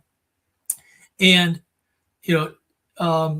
then he called me, what was interesting, about a week later, Dave, and he said, Tom, I don't think I can go on any more shows with you. I said, well, why not, Dana? He says, because I'm getting a lot of flack. I said, well, flack from who? From your Iowa Funeral Director Association? He said, yes. He said, in fact, the very next day he was going to go into a Zoom meeting where he was going to be reprimanded for going on that show with me. Just to speak the truth about what he's thinking in his embalming room. What was the reason they gave him? For not, they didn't really give him a good reason. It was like, oh, you're violating the ethics of what happens in the embalming room stays in the embalming room, that kind of thing, like privacy. Really? Yeah, but he wasn't identifying who the clots came out of. He didn't say they came out of Mrs. Jones or Mr. Smith. There's nothing unethical about. In fact, it's ethical to identify a problem that could be killing people to the authorities, right? Well, and it is, though. It's not getting heard on. I mean, you're hearing crickets out of Robert Kennedy about this, and nothing's happening there.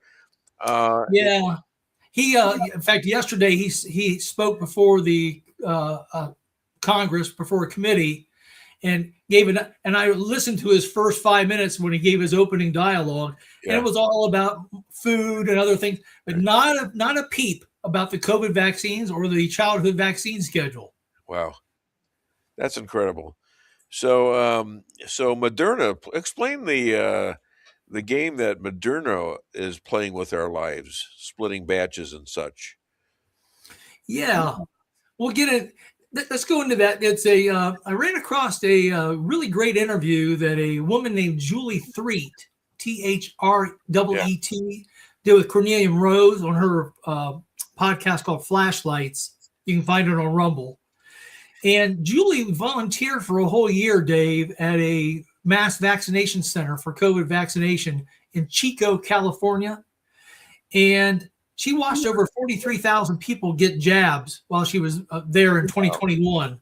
And she was proud to be a volunteer. She was a believer in the shots at first. But then she started seeing things, Dave, that really started to put her on edge. First of all, they have a room in the back called the drawing room. And in that drawing room, they were drawing the syringes, of the vaccine from each vial of the vaccine that came in. And usually you can get about 10 syringes worth of out of each vial of vaccine. Yeah. And one of the problems Chico had is they didn't have a freezer. Remember, the Moderna and Pfizer vaccines were supposed to be kept at very cold temperatures, like, minus 40 below zero until they're ready to be used. No kidding. They didn't have a freezer there at Chico. So they had a refrigerator. Right? They kept giving the shots on those, right? So what they did is every day frozen batches would come in to them, and they would either set them out on the counter and let them thaw in room temperature, or they put them in a refrigerator and let them thaw a little bit more slowly. But they had these big, and they had to be room temperature when they went into a person's arm. But they were sloppy in the way they handled it. For instance, they discovered at one point that the syringes were sitting in a tray, and they were sitting right under sunlight through the window that was coming in. So they were being bathed in sunlight. And when these things get too warm, then it makes the mRNA go inert, which is probably a good thing, because that means if you got one of those shots, you got a dud and nothing bad happened to you. But, they had all those here's some other things too. They had a poster, Dave, on the wall, and it says, "Do not shake the vial, but gently swirl it before you draw the syringe of the vaccine." Well, that's right there. I could understand that. They also said, "Confirm that the liquid is white or off-white." Well, which is it? Should it be white or off-white? Another thing they said is the Moderna vaccine may contain translucent particles. So you want particles going? It's crazy, isn't it? The things Now, what was interesting is Julie did a FOIA request, Freedom of Information Act request, to see, because they knew what batch numbers they were getting in every day. So she wanted to see of the batches that the Chico facility got, whether or not they were good batches or bad batches. And here's the scary thing. I'm sure they wanted to know why she wanted that, right? Yeah. But she was able to get the information. Yeah. And she found out that of the 200,000 people that got jabbed in the Chico Mass Vaccination Center, 14,305 of them, Dave, got one of the top 10 bad batches of Pfizer. In fact, 362 of them got the very worst bad batch of Pfizer in their arms. And here's the kicker. The county never sent letters or notified the people that got those bad batches that there may be a problem with the vaccine that you just got. They just stayed silent about it. Have you gone to law school yet? You got lawyers on this or what? Or is anybody, is this just untouchable for the moment? I don't understand. It seems to be untouchable. All over this problem. Yeah. And here's the funny thing, too. 3 days ago, Politico put out a poll. And, Politico leans very hard left, right? They're very leftist. Yeah. Yes. But even Politico published a poll. And here's the name of the article was, "More Americans Doubt Vaccine Safety Than Trust It." A political poll finds. And what they did is they surveyed 3,600 people, and they asked them 2 questions, Dave. The first question they asked them, they said, "Facts on vaccines are still up for debate, and it's damaging to enforce their uptake." They asked the people, "Do you agree with that statement or disagree?" 46% of the people agreed with that statement. Okay. Yeah. But then they asked another question. They said, "Science on vaccines is clear, and it's damaging to question it." So the opposite opinion, right? Only 39% agreed with that statement. So more people agreed with the statement that vaccines are still up for debate and it's damaging to enforce their uptake than those that said that the science is clear and it's damaging to question it. And here's the kicker of that first one where I said vaccines, the facts from vaccines are still up for debate and it's damaging to enforce their uptake. Almost 40% of Democrats agreed with that statement. Wow. So we can't get this through Congress. You have a lot of senators and a lot of people in Congress that are getting a lot of money to shut the hell up. So despite the fact that the people, doctors, are skeptical about the vaccines, you can't get these medical freedom laws established in these states. In fact, I did a Zoom call with a state senator in Tennessee last week. Her name's Janice Bowling, and she's all for medical freedom and for not ever mandating vaccines. But in their own state of Tennessee, there's some legislation opposed, but it still leaves loopholes on the government being able in an emergency situation to force people to take vaccines. So even in these red states, in my own state of Ohio, same way, we cannot get medical freedom legislation that's really good passed through our state legislature. And it's overwhelmingly supermajority red in my House and my Senate here in Ohio.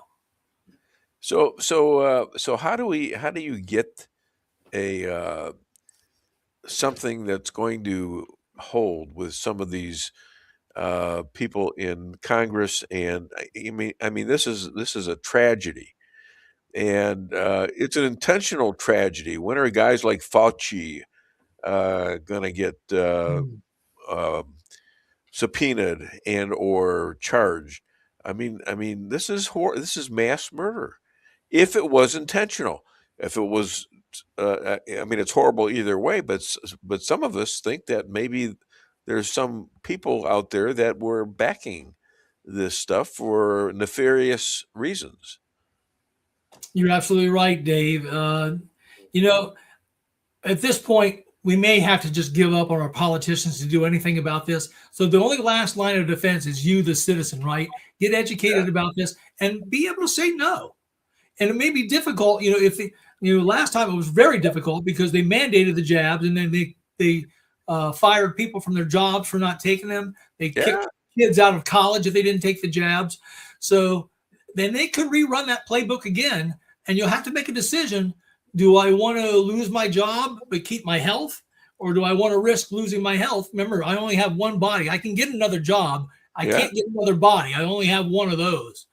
So people are going to have to make the decision about whether they're going to stand up and say no to this kind of thing. And CVS and Walgreens are out there selling this away, putting commercials on. Come get your COVID shot. Unfortunately, we lost some allies in the government too. They had what's called the ACIP committee at the CDC. It's the Advisory Committee for Immunization Practices. And we had some allies on there. We had Dr. Robert Malone. We had Dr. Kurt Milhound, Dr. Retzef Levy. They were all skeptical about the vaccines, and they wanted to do, investigations on not just the COVID vaccines, but the childhood schedule as well. But a Democrat judge, basically disbanded them and said that some of the people in that committee were not qualified because they're not immunologists, or epidemiologists. So he's smart. He's smarter than they are because he's a judge. Exactly. So we lost our allies. But it's bad. I wouldn't depend on the government to do anything for us there. So people are going to have to. Now, here's some good news. Oh, I've been invited again. Thank you. I've been invited again, Dave, for the second year in a row to be a guest speaker at the Tennessee Funeral Directors Association's annual convention. I went there last year and I did a hour presentation, did a survey there. And so this isn't a hoax. These white fibers, if this was a hoax, why in the world would they invited me last year for the first time? And why in the heck would they invite me back again this year? Well, why haven't people been doing this from the get-go? Yeah, they're scared. The Embalmer's there. Everybody's scared to do this. Yeah.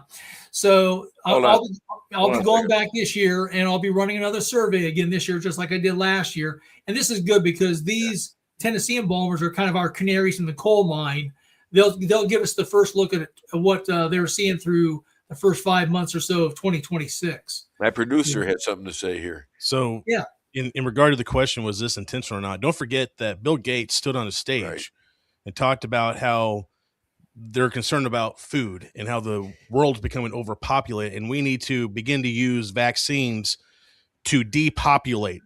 You can still find it out there, by the way. This is a clip that is still out there. The same Bill Gates, who some say stole it. I don't know on that part, but he got rich by creating viruses and then creating the antivirus to the problem. Right. The same Bill Gates, by the way, who's now going to be going in front of Congress with his involvement or believed involvement with Jerry Epstein, and by the way, whose lead witness against him just turned up dead all of a sudden 2 days ago again. Really? Yes. Wow, I didn't know that, JP. Was this a scientist? Because they got about 10 or 11 scientists that I'll have to look disappeared. I'll have to look it up. Within a couple years of each other, and nobody has explanation. This guy was for supposed to be the lead witness against Bill Gates, and he turned up dead. But JP's absolutely correct, Dave. I've watched that TED Talk from Bill Gates several times, and he says explicitly, he says, if we do a really good job with women's reproductive health, i.e. abortion, and vaccines, we can decrease the population. I said, what? Shouldn't you be able to increase the population with vaccines? And it's supposed to help keep people alive? But no, he said decrease the populations by doing a really good job with vaccines. JP's absolutely correct. There was a guy back in the late 1700s, and I forget the name, but he had a name. It was named after him. Thomas Malthus, maybe? Yeah. Malthusian ethics? Yeah. Because too many people and not enough resources? Yeah. You explain that. I mean, explain that to the people out here.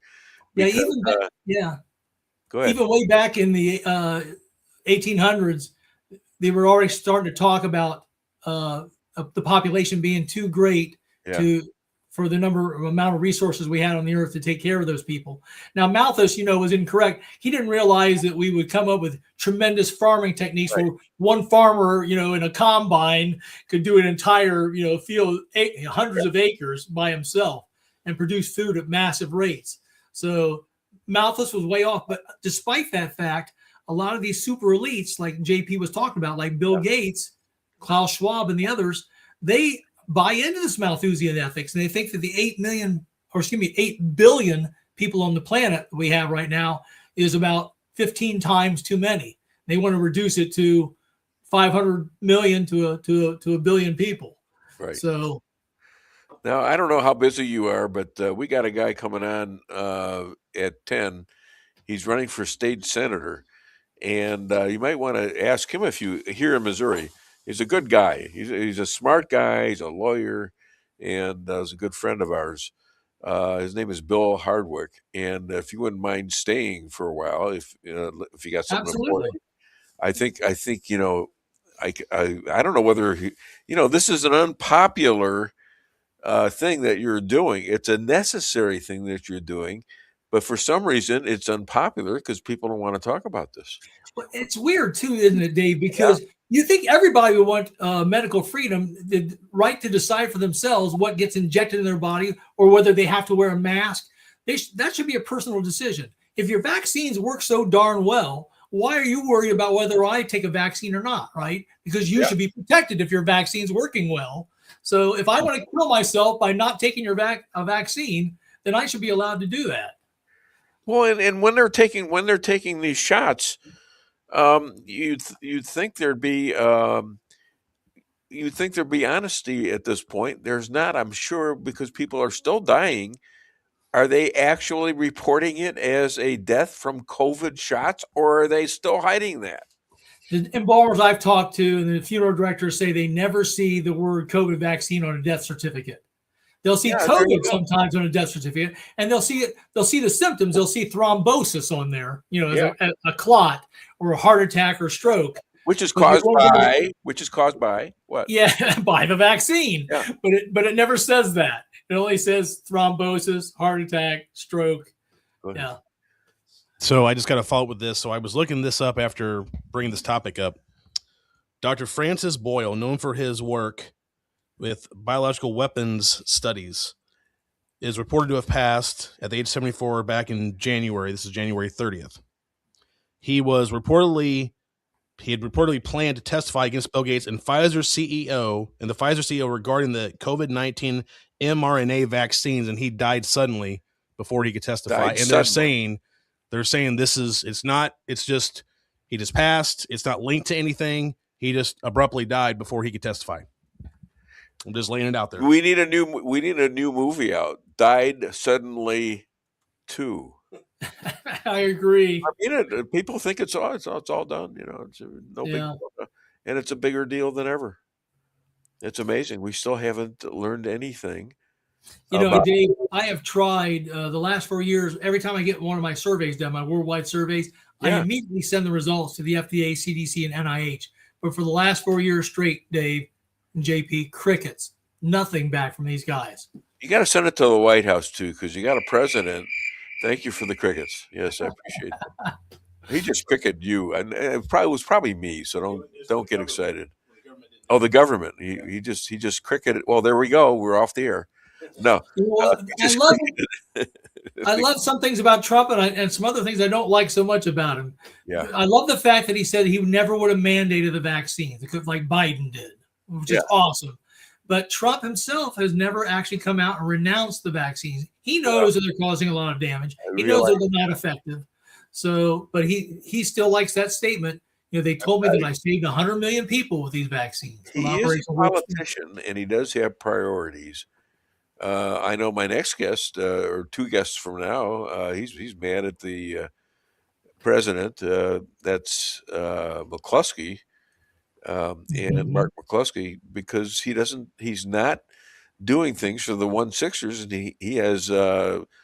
he has 1,583 of them as his lawyer, and a lot of these people have been shamed. They were not even in the Congress when all this took place, and yet their doors were broken down by the FBI, and they were dragged off to jails in D.C. With DC judges like Boosberg and all those, and and he's mad at Trump because of that. He's mad at Trump because he's not doing anything about that. I mean, and I can certainly understand that they're pretty busy up there, but still, that is a vital thing to this country. He is all American, all now. That's just not one of his priorities yet. He's standing right behind me. Hey, Donald, can you do something about? Okay, President Trump, I'm sorry. All right, will you do something about this? Come on, man. You're better than that. Is he still there? Yeah. He doesn't have a gun in his hand. There's no Secret Service around here, so okay. Okay.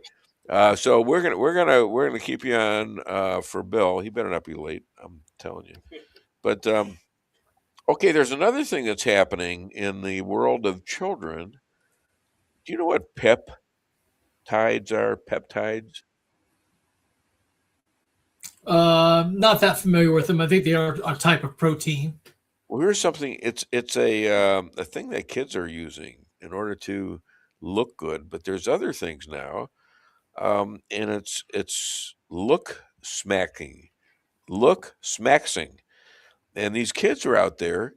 They're actually breaking their jaws in operations to look different and better. It's sort of like what women do, to have breast implants and things like that, and change, work on their faces and things. And just wondering if you found that, because I'm sure that's not working well. They're making. I've never heard of that before. That's a new one on me. They purposely break their jaw. Yeah. Oh my God! You've heard of nose jobs and do all sorts of plastic surgery, taking hammers to their chins and things like that. And I mean, my God, I am so lucky that I was born this beautiful. Let me tell you. Look at it from the hair and everything. You too, Tom. You too. It's interesting you mentioned that, Dave, because our kids they're concerned with frivolous things. I think these days they look at their phones all the time. They don't have the social skills that we had when we grew up. And as a consequence, because they're isolated like that and they're controlled by whatever they see on their smartphones, they tend to be psyoped into being compliant citizens, Right. the way the government wants them to be. Sure. And in fact, my own children, I had two going to university, one going to University of Dayton, one going to Miami of Ohio. And both of them took the COVID vaccine, Dave. I told them, hey, go for a religious exemption, fight this. They said, no, Dad, I don't want to fight it. It's just like they gave in to the authority. So this is one of the things I'm concerned about with our youth, is that they're pushovers to a certain extent. I hate to say that. I hope that's not true. I hope that they actually start to stand up and realize. When your job is being threatened, there's a lot of pushovers out there, and there's a lot of people that they were kept inside. They didn't have to go to school. So they're socially damaged as well. And the phones are, seem to be the answer for them. And now they're taking the phones away, which is probably a good thing while they're in school. It is. However, are not going to get your boys or is it both boys? One boy, one girl. And see, my 21-year-old daughter, I'm worried about, is she going to be able to have kids someday? Because I know that darn COVID vaccine, one of the favorite places that mRNA, those lipid nanoparticles like to go, is women's ovaries. So not a good situation. So hopefully I'll be a grandpa someday. Yeah, well, we became great grandparents from our granddaughter who took one vaccine. Yeah. So baby's beautiful so far, Good. Good. And like I said, the vaccine didn't affect everybody. A lot of people, I suspect, did get duds because when they dropped that temperature requirement, I think a lot of the mRNA vials went inert before the vaccine went into people's bodies. So it did nothing to them. It didn't help them fight COVID. Obviously, because a lot of people who took the vaccine still caught COVID and transmitted to others anyways. So, but hopefully a lot of people got inert shots and it caused no damage to them whatsoever. Well, Bill is a little late. Can I play you something? Play the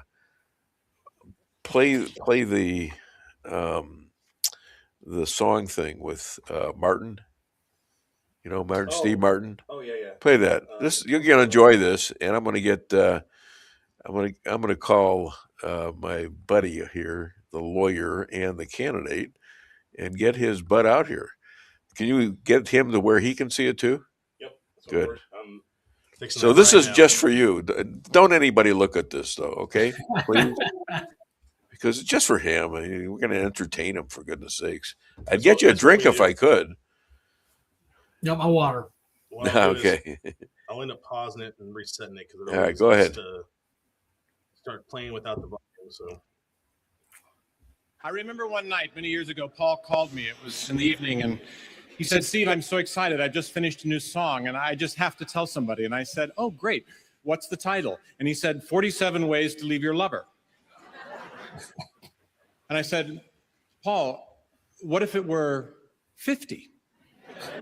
50 ways to leave your lover. And there was a long pause.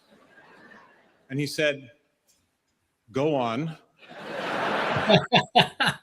Well, 50 has a nice ring to it, and 47 sounds a little awkward. And he said, but, I've got 47. I can't think of any more.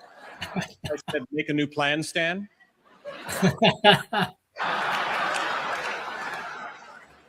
And he said, 48. I said, don't need to be coy, Roy. Drop off the key, Lee. Okay, 50, great. Hey, thanks. And I'm sorry if I interrupted anything. I said, don't worry, I was just here cooking a chicken. And he said, oh, really, how are you preparing it? And I said, parsley, sage, rosemary, and thyme. And now look it up. One of the funniest bits I've ever seen. That's good. I think I forgot to get off the bus, Gus, right? That's another one. Yeah. Yeah, get off the bus, Gus. Yeah, okay. Yeah, great song. I remember that song. Yeah. So, so what do you do in your spare time? Do you have any spare time? Do you play golf or anything? I do. I play golf, and that does relax me. I need to get out and get away from this a little while. Now, the last couple of weekends, I have a friend who he's a good singer, and he's introduced me to a place that he goes to do karaoke. So he invited me the last 2 Fridays, Dave. I've gone and sang karaoke at this karaoke, and I've never done that before. I've never sang. Really? So, That's but a lot- it it can be a is lot of actually fun. a lot of fun. It is a lot of fun. Yeah, it can Even be a though I'm lot. not a good singer, I'm a And lousy speaking singer. of fun, guess who just walked in? My good friend, early as usual. You knew I was going to say something about that. Yes. I decided not to break too many traffic laws to get here this morning. Yeah. Okay. This is terrible. He's I was honking. Talk about I was like, excuses. get those chickens out of the way. He's got an excuse for everything. We're going to the Dave Weinbaum He'll Show. make a wonderful senator, won't he? No, that's terrible. That's terrible. Okay, and I'm like, I want this guy on here because he's Okay. got some really good information for you. I don't know if you're going to like it or not, but he knows all the people, how much they're lying about the COVID shots. And Yeah. he's the guy that discovered the white. The clot tissue, clots. the clots, yeah. Fibrous clots, yeah. The fibers, yep. I didn't actually discover them, Dave. You know, I first watched that film Died Suddenly when it came out in November of 2022. And that's where 6 or 7 embalmers in that movie said that they were seeing these unusual white fibrous clots. Like I'll show Bill again here, like that, and like this. These are, like I said, embalmers are 20 or 30 years of experience. Yep. Okay. Bill never saw this before in their corpses until the years of COVID and the COVID vaccines. Most of them not until the year of the vaccines. So we know this is happening. In fact, I told David I'll be heading again at the end of next month to the Tennessee Funeral Directors Association's annual convention. They've invited me back for the 2nd year in a row to give them an update on what's happening with the clots.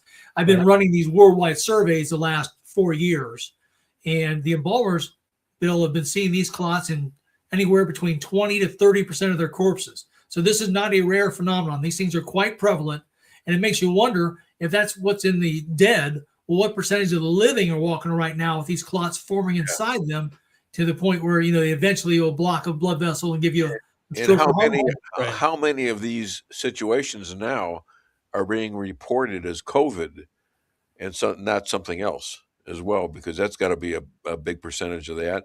Let me introduce Bill here. He's a Senate candidate in Missouri. He's a lawyer. He's an Iraqi war captain. He's a college professor, and he is a philosopher. And he likes things like reels. What's your favorite food?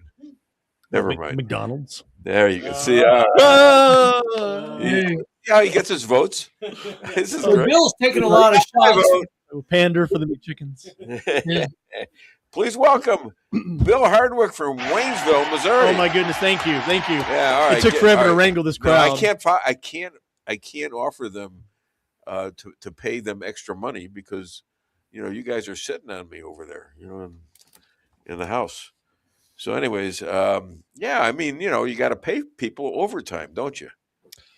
Yeah, that's right. You're looking at me like you don't know what I'm talking about. I know what I'm talking about. So, okay, let me go through some of this with you. And Trump is taking out the trash, Trump taking out the trash, aka Jessica Tarlov on Fox News at the 5. He wants her taken out. I mean, I like to watch her because she's so stupid, and I like to see the reaction of everyone else. Now, Tom here he's laughing his ass off over there. So what do you think? I don't want to take her off. Who else are you going to put there? I think a lot of things about it. I mean, there's a little bit of rift now between Megyn Kelly and Tucker Carlson, and President Trump, and then the cable news versus kind of the people who cable news were kind of like you're not what we're looking for, and so they had success in podcasting and off cable stuff. And the president, comments on people he disagrees with, and he's done that from the get go. That should be surprised anybody that he's going to call anybody out who is contrary to his view. He's calling the Pope out. Yeah, he is taking away his contribution to the Catholic Church. Yeah, that style shouldn't surprise anybody. I mean, I'm a big First Amendment guy. Yeah. I'm a big religious liberty guy, and I'm a big, if you want to criticize the president, you're free to do so kind of person. Yeah. I think that Donald Trump's kind of approach is to say, I get to criticize back. And sometimes, like with the example of the Pope, there are a lot of people who don't like that. With the example of commentators, people like it, don't like it. But I think that everybody's kind of free to express themselves. If you want to express yourself about the Iran war or whatever, you can, and people can respond and say, I agree or disagree. That's the free market of ideas. Yeah. And so, some things I agree with, some things I don't. But I think that freedom and freedom of speech and freedom of religion are important parts of our country. Back in 1982, Ronald Reagan was president.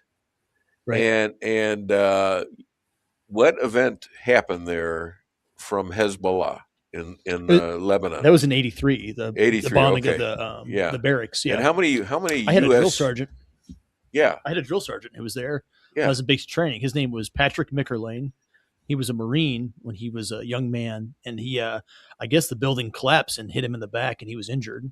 So when he ran, he always, had trouble running because when he was like a young Marine in Beirut, and man, he cussed like crazy. He just F word, just like my grandpa. My grandpa, the veteran, really, just, nonstop. Like just my grandpa was prey to F words, and so was my drill sergeant Mickerlane. But he was a Marine in Beirut. What happened to you? What happened to me? Yeah. Why don't I say the F word a lot? Yeah. That's an interesting question. I don't know. I just try to. Don't you want to be a real guy? I'm trying to be the same guy wherever I am. So I'm just trying to find that. All I'm going to tell you is this: I don't understand it. I don't. With my wife and all that, we have this parrot. You have a parrot? Okay. We have this parrot. He's in the other room, and if we raise our voices a little bit, the F word comes out a lot. Yeah. From the bird. Not us. And it sounds like you. Yeah, What a coincidence. No, I just remember him telling that story. I just remember him telling that story, not to Yeah. derail you, but because I was 17 when I went to basic training. Yeah. And he was really young when he was a Marine in Beirut too. And then he left the Marine Corps, joined the Army, became a drill sergeant. And I just remember that because he would run. You could tell he was hurt, but he cussed up a storm. But he said something like, back then even they're like, you're going to go politics one day. And I said, yeah, even as a kid, I was like, yeah, maybe. Yeah. And I said, well, if you're going to send people to go die for their country, then you should probably know what you're talking about. Yeah. And I remember he corrected me right there on the spot. I'll never forget it. He just stopped because he was in Beirut. He stopped right there. And he said, don't ever send anybody to die for their country. Send them to kill for their country. Yeah. But don't send them to die for their country. Okay, now. And that always stuck with me. Let me go ahead. Part two of the question is Lebanon, and I was the last guy in a line at CPAC to ask this question, and they didn't call on me. I was the last guy. They must have known I was going to ask something about Reagan that people don't know or don't like. But when that happened, Reagan apparently didn't do anything about it. Nothing. And Hezbollah is still alive today to kill whoever they want to kill, especially a lot of Israelis and especially a lot of Christians in Lebanon.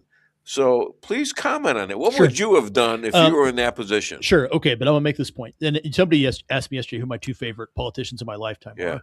And it's Reagan and Trump. I think they're the most, they've done the most good for our country. And they're the most kind of transformative for America. What would Trump have done? But see, that's the point too that I'm making. They're also in different periods of time. Yeah. So the Cold War is a different era in the 1980s. And the operating environment of where we are is different for Reagan's time, and the strategic goals are different. So we can, and I can say, well, Reagan should have done this or that. And I can say the same thing with President Trump. I can say the same thing with Eisenhower, but they're also in a different period of time when there's different things that are achievable and doable. And so if you remember, and I think we should always show strength, to allow those barracks to be attacked and the withdrawal from Beirut and also the withdrawal from Somalia, and I think invited more attacks. But I also want to give Reagan some context, is that his primary goal during that time was the defeat of the Soviet Union and communism. Yeah. So a lot of the policies that even President Trump reversed were policies that were put in place to defeat the Soviet Union. And so it's easy for us to look now like how we deal with terrorism with Iran and with Hezbollah and, ISIS and Hamas. So you don't consider that a mistake? I don't. Well, I think I that, do. I'm not saying I'm not saying and I don't know that he could have accomplished it because Right. Somebody was telling me they had a Democrat overwhelming majority. And I'm saying, well, you know what? He could have tried and said, look, they just killed, 241 of our best people and in our army. That is a threat to this country. Well, I'm not saying it's not, he didn't do everything right. What I'm saying is we should think about the context of what the world was like in the early 1980s as opposed to today. I kind of remember that. I'm old, but I'm not that old. Well, I think we should think about it in that context. Our main thing that we were trying to prevent was a thermonuclear war with the Soviet Union at that time. Yeah. So a lot of our decisions are based on that, which that's not the same threat that we face today. Yeah. Right now we face the threat. I mean, presently right now, our main threat is not a nuclear attack from Russia. Our main threat is a cyber attack or chemical weapons or asymmetrical attack on civilian infrastructure from Iran and in that entire region. Yeah. So it's a different primary goal that the United States is dealing with. And because our international objectives are different, the tactics we use are different. But as a general principle, just a general principle throughout history, I think every president's duty is to protect the service members, and that was the lesson I learned from Drill Sergeant Mickerlane, who was at Beirut. He was like, your job is not to sacrifice soldiers as pawns. Yeah. The president has to protect them. They have to let them defend themselves, just like the embassy in Tehran, just like anywhere, just like in Somalia, just like in take your pick where service members are. The president has to back them up to defend themselves. That you don't put them in there. Absolutely not. And tell them not to do the right thing and kill the guy that's trying to kill you. No, absolutely not. And a lot of that went on in a couple of wars, Vietnam and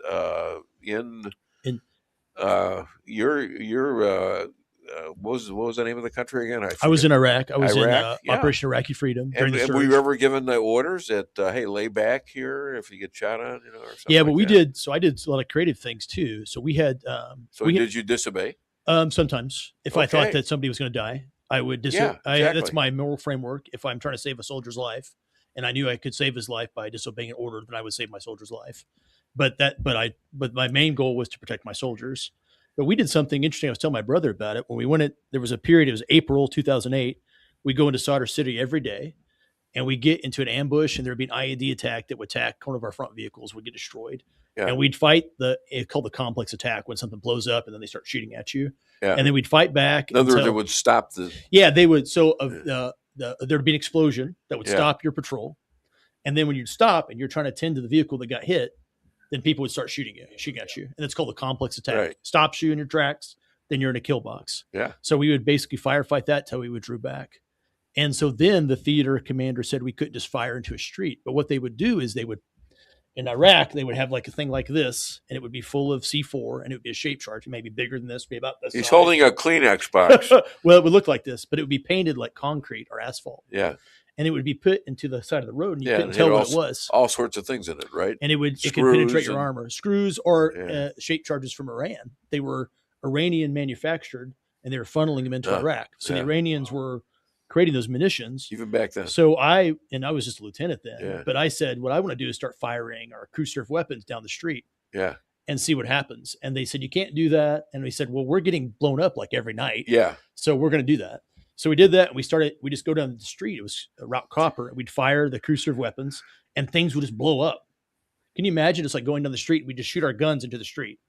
And the street would just start exploding. Yeah, right. Exactly. And sounds like a good idea to me. Well, they called it interrogation by fire. They and and then they authorized it. Then they said that's a great idea. Yeah, hell yeah. It.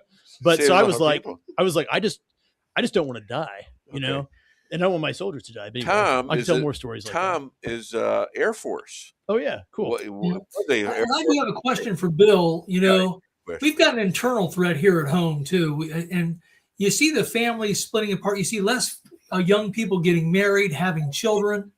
I'm curious, you know, boys have been taught since they were young in school, in elementary school, that masculinity is toxic. You know, girls seem to be buying in a lot to the kind of leftist ideology. Are you guys doing anything in the State House bill to try to promote the family, to promote young men and young women getting together, having kids? What's going on there?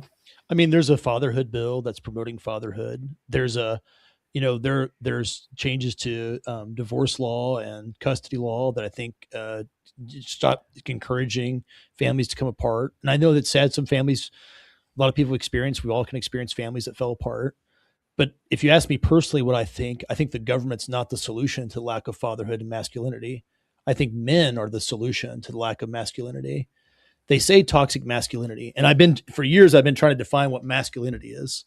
So here's one of my working definitions. The masculine man protects. The masculine man takes action, right? Yeah. That's what, and you're talking about what femininity is attracted to. The guy that takes action, he changes the tire, he fights the wolf, he fixes the leak, he takes care of it, right? That's what masculinity is. Yeah. There's a problem, there's a danger. Stop when you come to mow the lawn, because I don't. No, I think that's a working definition of it. The man takes action. Yeah. Right. He does the thing. That's the problem. Right. And that's a working definition of it. And so what men have done, and you could blame feminism, you could blame liberalism, you could blame culture that's kind of like emasculated men. But what men have done is they have stopped doing the present masculinity. And I think, and admit where I'm at fault in my life, most men are, where they run away and they become passive and they go, I just withdraw from society, or they become mean and they become toxic. And that's what people have viewed men as. But what fatherhood is and masculinity is I'm not going to disengage. Yeah. I'm going to be present. I'm going to be assertive. I'm going to take action, and I'm not going to be cruel, because, the strong men are the most gentle men. The most masculine men are the most gentle men, right? The most capable men, the smartest people are the people. This is like that. The smartest people are the people who don't make fun of people for being dumb. The smartest people are. Right. There goes my whole sense of humor. Come on, you can't do that to me. The strongest people are the people who don't hurt people that are weaker than them. And I'm a believer in masculinity, that men should be masculine. They should take action. They should step up. They should be and I've learned this with my kids too, that I could lecture them all day long. And I'm not saying I've definitely never been perfect. I've definitely never always got it right, but I could lecture them all day long. But the best way, and that's what I'm doing, honestly. Yeah. The best way I think I could help my children is to show them, be an example. Yeah. An example of somebody who's present and stood for something and held my head up high. Yeah. And that's what I'm trying to do. So I think, and hope that they imitate what they saw. But the government's never going to solve that. Yeah. Well, the government wants to be your daddy. The government wants to be your daddy. The government wants to be your parent. Right. Who's your daddy? Right. We could go into that. That's like human beings, men have to step up and be fathers and be masculine and to take action, and also to not be afraid. And I know that's tough because society's all totally messed up right now, and the whole world's messed up right now. But you've got to take some action, and you've got to be a man, and that's important. I agree with you 100%, Bill. I actually see this as probably the most dangerous threat to our country is not a threat from the outside, but being torn apart from within. Oh, yeah. Yeah. Yeah. Well, you know what a paternity case is in Indiana, don't you? What's that? Who's your daddy? Oh, my goodness. I get it. I probably got another thing I got to go to. Just kidding. Give him that. He deserves this. That was one of his better ones. Well, you know from funny, you bastard. You didn't see that one coming, did you, what's Bill? That from? What's that clip from? What do you mean the clip from that? What is that clip from? I wrote that. Oh, you took which one? The movie. What movie is that? Oh, that was Eddie Murphy. That's Eddie Murphy. That's what I thought. He's doing. What do you know from funny? He's from what? Coming to America. The Nutty Professor. No, it isn't. It's not Coming to America. Absolutely. It's one of those movies where Eddie Murphy plays like 5 different people. He says, this was the joke. He says he goes to a restaurant and he orders soup, and he calls the waiter over, and the waiter comes over and he says, "What can I do for you?" He says, "Try the soup." And the guy says, "Whoa, it's too cold?" "No, try the soup." "Is it too hot?" He says, "No, just try the soup." He says, "All right, I'll try the soup." "Where's the spoon?" Aha! Aha! What do you know from funny, you bastard? That's it. See, I would just say, ask for the spoon. Right. Right. There's a simple way, right? I actually did this in a restaurant. The manly, the manly way is not the passive aggressive way. But it was funnier than hell. I thought. Okay, I'm having too much fun. It should be a serious show. Golly. I want to know what your guys' position is on smartphone use for kids. Yeah. What do you think a kid should get a smartphone? I support the bill to limit screen time in schools for children, and I think that parents should limit screen time too. That's what we're talking about too. I mean, and by the way, I'm not saying that I have not been a a perpetrator of this with children just saying, hey, get up on your tablet before, right? But I'm saying we did a lot better to say what children need is eye contact. What children need is sunlight. What children need is physical activity. Yeah. What children need is human interaction. Yeah. Taking your kids with you to stuff. But it's not good for kids' brains to be on a smartphone all the time. It's messing with their attention span, their brains, their ability to develop emotional intelligence and emotional control, I think. Not to mention the fact that we don't know, human trafficking is partly on the rise because children have access to things on the internet. Their parents have no idea what they're accessing, what they're talking to them on Discord or on Roblox or whatever. There's a lot of stuff that children are getting exposed to, and there are evil predators who are accessing children right there in the children's home through smart devices. Wow. So, I'm not, and we had this discussion about AI and stuff. Okay. Technology's here. Technology has value to it, but it's also rewiring our brains, our civilization and culture. And this generation of young people right now is the first generation that was raised by tablets and smartphones. And we don't know how they're going to turn out, but I know that it's not healthy. It's not healthy for a middle-aged man to look at your screen, and to scroll and to watch reels are fun, right? But like, you got to put your phone down. You and me have that habit. Right. Yeah. I think there's funny stuff and there's philosophical stuff, but yeah, exactly right. And I'm an information, like I want more information all the time. It's got news, religious stuff. I'm learning so much history in it. It's incredible. So there's good there because like you get new ideas and you think about things and you're connected with society. But AI, I like talking to Grok. I did. And I like beating him in argument, and I've done it. I did it last night. So I'm not saying you should never do that. What I'm saying is you have to put your phone down, go outside and get some sunlight. Look human beings. Did he steal our phone? No, I just put it down. Oh, okay. It was a dramatic. I need the phone. Don't steal it. It was dramatic effect. So and look people in the eyes, and that's important. Give him a pat down when he goes. All right. Hey, are you guys having problems with data centers in Missouri? I'm in Ohio, and we got like 200 data centers either already built or going up. Yeah. What's a data center? Like, So are those I'll answer both your questions. So to your question, yes, data centers are very controversial, and I'm doing a data center town hall in May in Salem, Missouri, that our team where it is going to start publishing, inviting people to Are you talking the huge poles? No, so data centers aren't huge poles. Data centers, there's only a few companies that are building them. Yeah. I think it's like Facebook, Microsoft, Vizio, and I want to say Amazon, something like that. Okay. That could be wrong, but there's just like 4 big companies that do it. I'll think of it as we go. But Google, it's Google, Facebook, Microsoft, Vizio. That's who's done it. Okay. So a data center is going to be able to house and power AI. AI right now requires a whole bunch of electricity, right? Yeah. And it requires a bunch of water because it's friction, right? It's electron friction. It requires a bunch of water to cool it. Yeah. And so Ameren, who's the utility provider over here to our east, one data center requires more power output than all of Ameren's customers combined. So you have to figure out a different kind of fuel in order to take care of that. Well, you double the bills for the public. Huh? So that's one issue. There's various issues. So in a co-op, like where I'm in the Gascosage co-op, which is 30 minutes from here. A data center would be 7 times as many as the power of all the co-op members combined. Wow. So the utility companies want data centers because it's customers, it's more electricity, so they're promoting them. And there's some people who want them. Obviously, these companies want them for AI. The data centers are very unpopular with people in Missouri. It's a big issue because of not just property rights and your property bills going up and your utilities bills going up, but in Missouri, we changed the law that you pay for future usage of customers. Oh my God. So utility companies can charge you now for what the data center is going to use in the future. Then there's this other problem, which is like, there's so much data on all of us, right? On your phones, all the reels we send back and forth, all the whatever. And AI is going to not just be able to make sense of all that, but it's going to do a whole bunch of stuff that we may or may not want them to do with it. To take all this information that's meaningless because it's too much, and then be able to track it, compartmentalize it, and teach itself how to do things.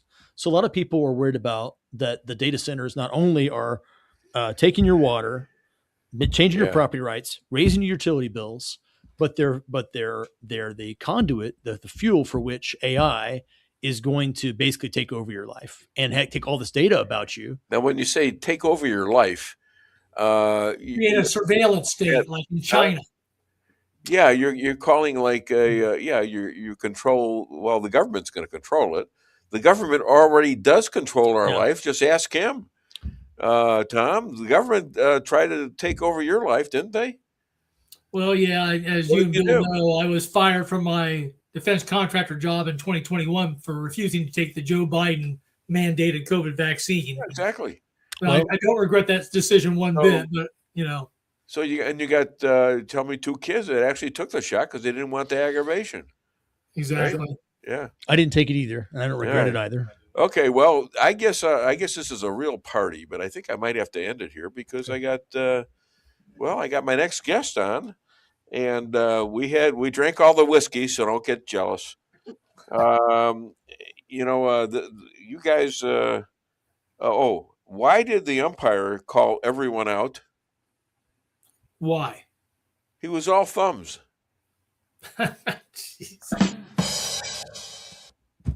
Okay, these are originals.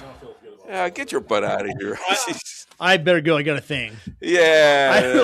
Hey, I love you guys. Hey, great thank to you for see what you're you. doing. Yeah, let's keep it. Thank you for fighting for America. Look at him. He's laughing his God ass bless off. you. See Maybe you on later. the inside, but See you later. It's always a joy. We always get over. Look what you're doing. We're having a party. You come and you break it up. There you go. All right. See you later. God bless America. All right. Yeah. God bless America. Thanks, JP and Dave, for having me. God bless AI. Who, me? I didn't know about it. Okay, you're invited. Oh, gee, thanks. I'll text you. Okay, thank you. Yeah. All right. Well, Thomas, thank you so much. I appreciate it. Did we do our joke? No. I got everything in. Thank you so much. He's gone already. Look at this rough guy. What does he look like? He's pissed.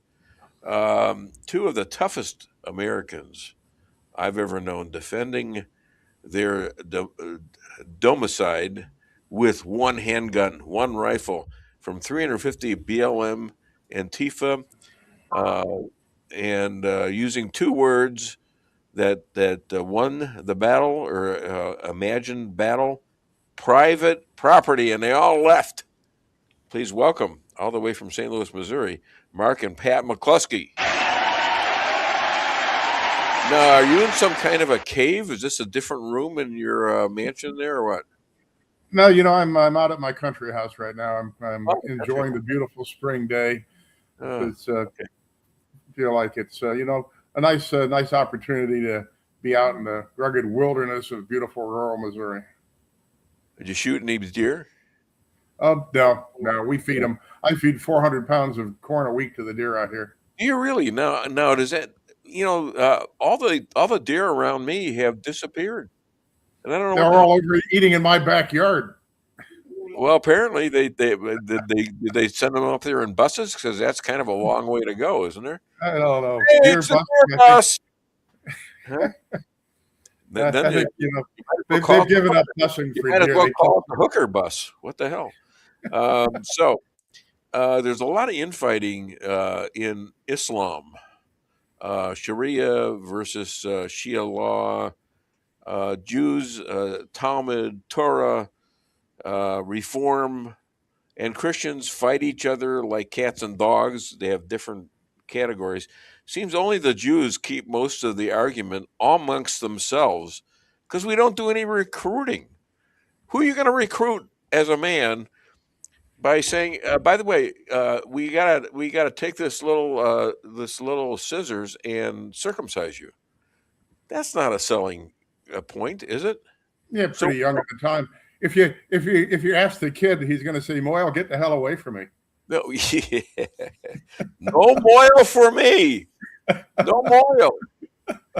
You'll eat your schmata if you get your moil.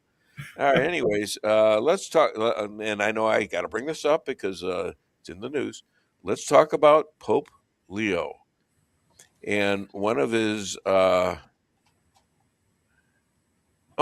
bros. He's a White Sox fan, by the way, and he's liberal, like Pope Francis was.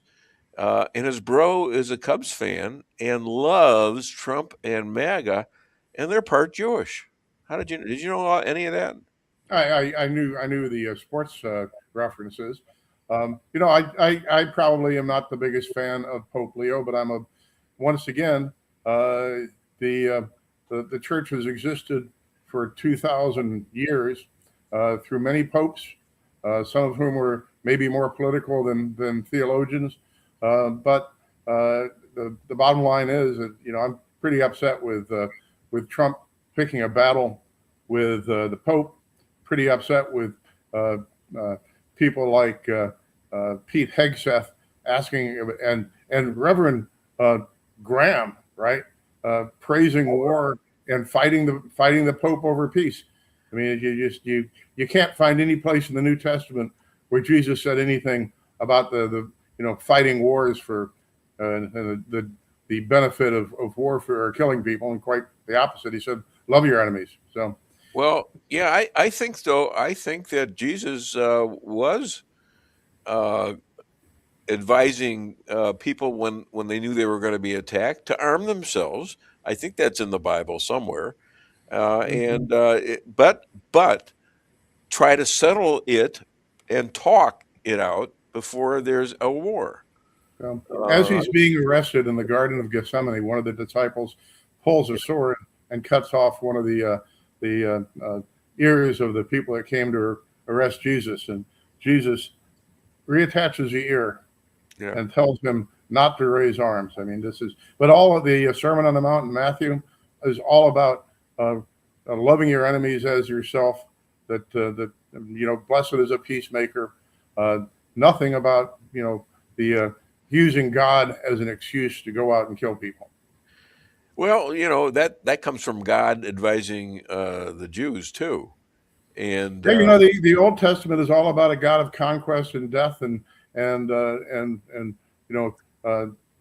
genocide. If you look at 1 Samuel 15, kill them all, their spouses, their children, their livestock. But it's an entirely different thing than the New Testament, which is what the Christian faith is based upon.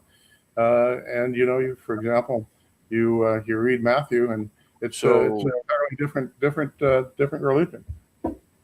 So if the Vatican was attacked, and by the way, it's in the range of Iran right now. If the Vatican is attacked, and all the people in the Vatican and in Rome and Italy itself, what are they going to do? The only overt threat to Vatican City that I'm aware of was made by the Pentagon last week, with veiled threats that they would do under the Vatican. The what? Did you say the Pentagon? The Pentagon called in the Vatican's ambassador. By the way, my wife's uncle used to be the ambassador from the Vatican to the United States, but the current ambassador was called in to the Pentagon and threatened with Avignon Pope, meaning we will kill the Pope and we will take over the Vatican. Never expected the Pentagon of the United States of America to threaten the life of a Pope, but they did. Yeah, I wouldn't have thought of that either. Yeah.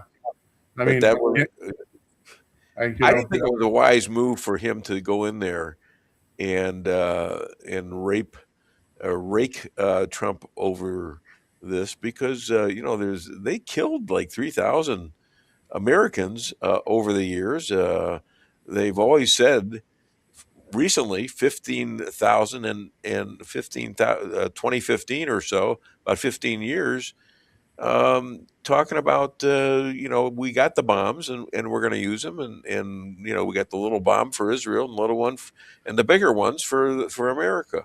Yeah. So of course, who is committing war and who is actually saving people at that point? Is that the Pope, or is that Israel? Here's the real world. We got to cut to the chase through all the bullshit. Here's the real world.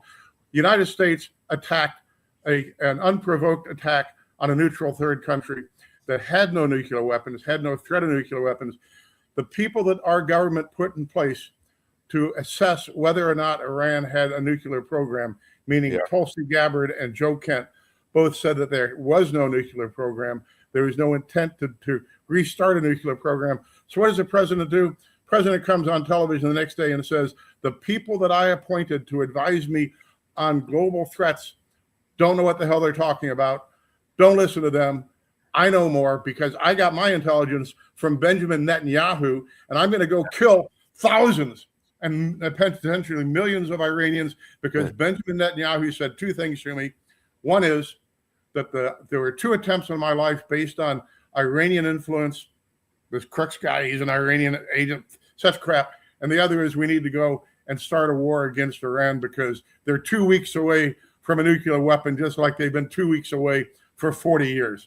Divide 40 years by 2 weeks. They do have so many nuclear weapons. And by the way, what country in the Middle East has nuclear weapons, and what country in the Middle East has never signed the Nuclear Non-Proliferation Treaty, and which country in the Middle East does not allow inspections of their nuclear facilities? That would be Israel. It's Israel. And by the way, Israel will not even acknowledge that it has nuclear weapons. All 8 million of the Jews against about 3 billion other people, and they keep winning. How about that? And they keep living. And they keep living. And you would have these other countries wipe out Israel is what you're doing. Okay? We don't need Israel. We don't need Israel. Bombs killing civilians all over the place, killing children. Come on, what do you think they're killing? Who the hell do you think they're killing? Do you how many innocent civilians? By the way, in Gaza, and you'll deny this, but this Joe Kent was one of the guys who was in charge of this guy. This guy is a liar. Yeah. The Israeli soldiers. He's always and that Jew over there and that Jew over. These people are lying. Your friend Tucker Carlson is not even a good liar. Luring kids into aid stations and then shooting them in the back of their heads. I mean, this has been documented. Yesterday, you guys bombed a high school. About the BS. The BS was that they didn't have the reach to get the bombs into other countries. Well, now they figured out the whole NATO situation and EU. They're all covered. They can hit those guys. With the bombs that they're 2 weeks away from making. So should the Pope. With the bombs that they're 2 weeks away from making for the last 40 years. If you believe that, why would they say it? I think it is time. I think it is time for the American people to wake. You know what Kash Patel said yesterday? I don't know. Kash Patel, the director of the American FBI, said that it's time for America to prioritize Israel and do everything we can to protect Israel and to advance Israel. Why? Why is the United States of America beholden to Israel? What do we get from Israel other than expending our money to prop it up, using our weapons to give to them to kill innocent civilians, and then go to war? Great Mossad intel. You get whatever they're going to do. Mossad knows pretty much.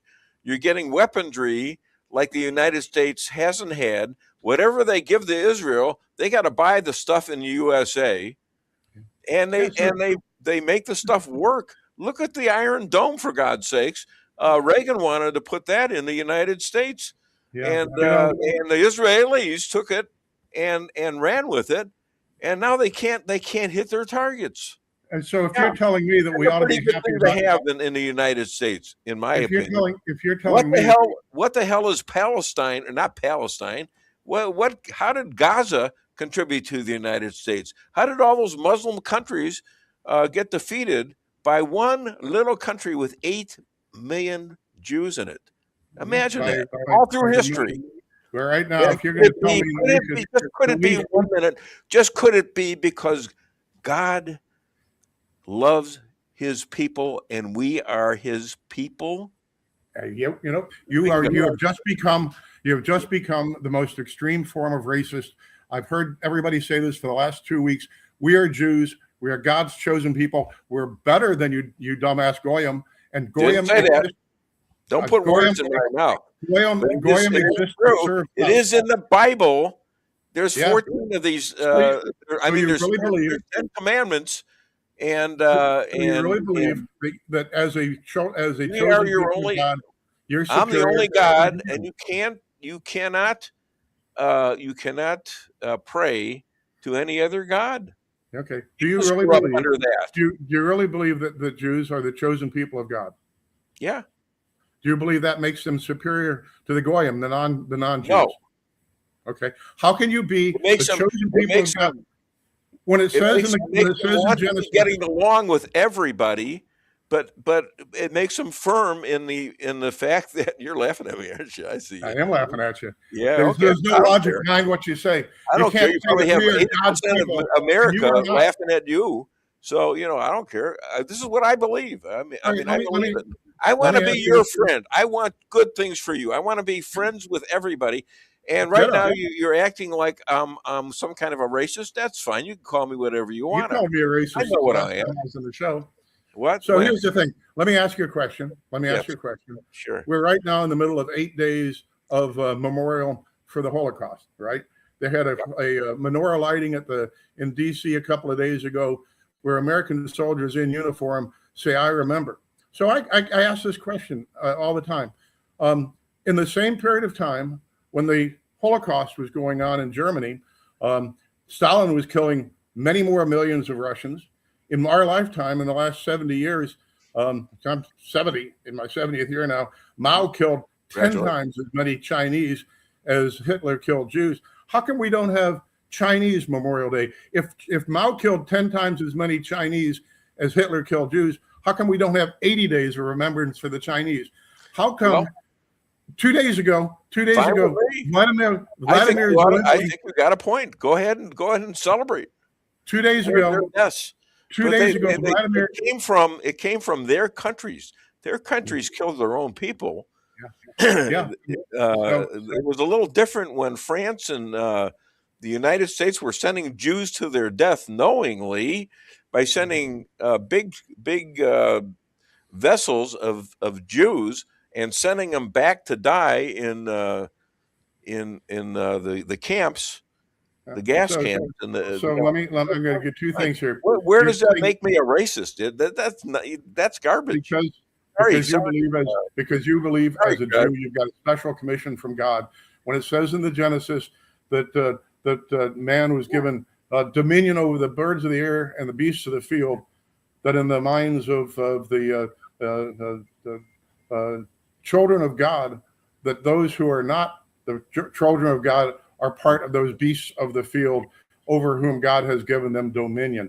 Let me ask you this question. 2 days ago, Volodymyr Zelensky in Ukraine signed a bill that gives you up to 8 years in prison for disparaging the nation, the race, the religion, of Israel, of being anti-Semitic.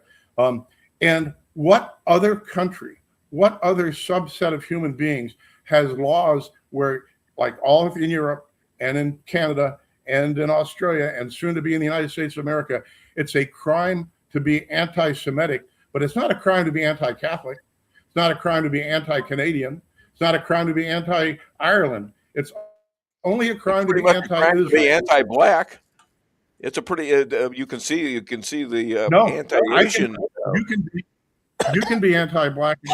You can be anti-black, and I can be anti-black because the Constitution only applies to governmental entities. However, the law in many nations and 39 states in the United States now, it can be a crime to be anti-Israel as an individual, not as a government. That's a material difference.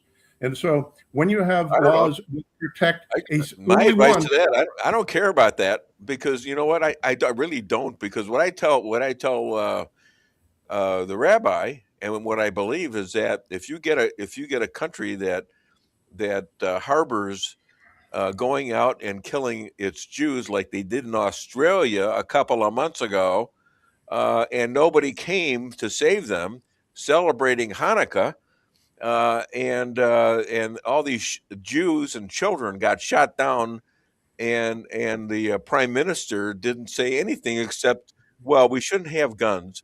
That's when I would get the most sod out, and I'd go to shoot these same people that did this. Now, put that in your law book. Yeah. Put that in your law book. And I think Israel ought to do it. They've done that before. They've done that. How many innocent civilians do you believe? First of all, only the Israeli government, to my knowledge, has an official policy of the assassination of its leaders, of its enemies, or who he wants to make into enemies. Yeah, we don't. The United States has had a policy. How come Trump was almost assassinated twice and probably more times? And I'm sure you'll find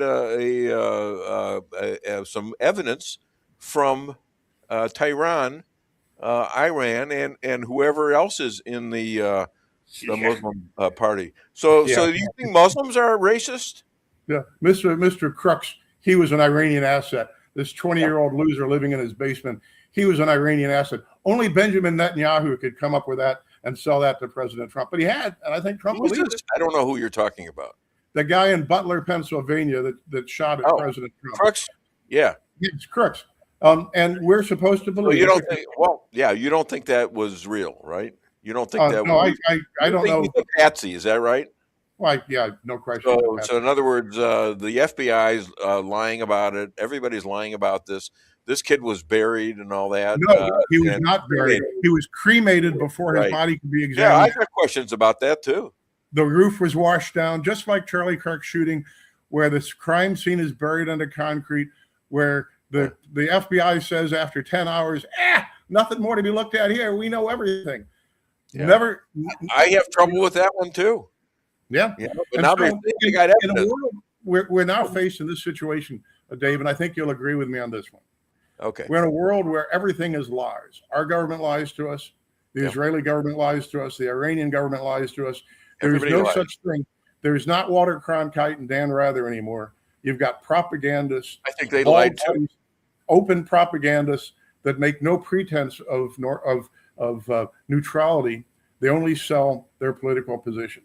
And when you're now living in an AI world, which I believe was specifically designed for this purpose, where you can't tell reality from fiction, where there is no on-the-scene reporting because everything is censored, and you're not allowed to even, you can be arrested in Israel, for example, for showing cell phone videos of what's actually going on, where everybody's lying to you, and you're not given any relevant information. You threw that as an aside about the people's. See, I don't know nothing about that. I mean, I'd love to have the background on it. See, when you're throwing things out there, it's like, well, and it's rumored that, or it's heard that Netanyahu said this, or did Netanyahu do that, and then they completely disappear on it and don't have any proof on it. Okay, well, and I can tell you one proof. One proof is that Joe Kent, who is commissioned by our president to get this information and to have those facts that you like to talk about, concluded that the American government was controlled by Israel, and that we were forced into war on the basis of we are. I'm sorry. Who do you think we are? We're 15 million people. We don't go out and recruit like Christians do and like Islamic people do. We don't care. We try to get along with everybody. All right, I'm with you. By murdering their president, by murdering their women and children. If you are in a who murdered who first?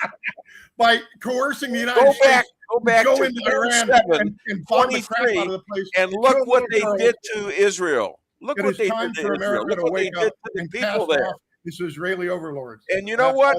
They deserve anything that we could dump on them because they got tunnels underneath Gaza where they have hospitals and all sorts of stuff above them, children areas.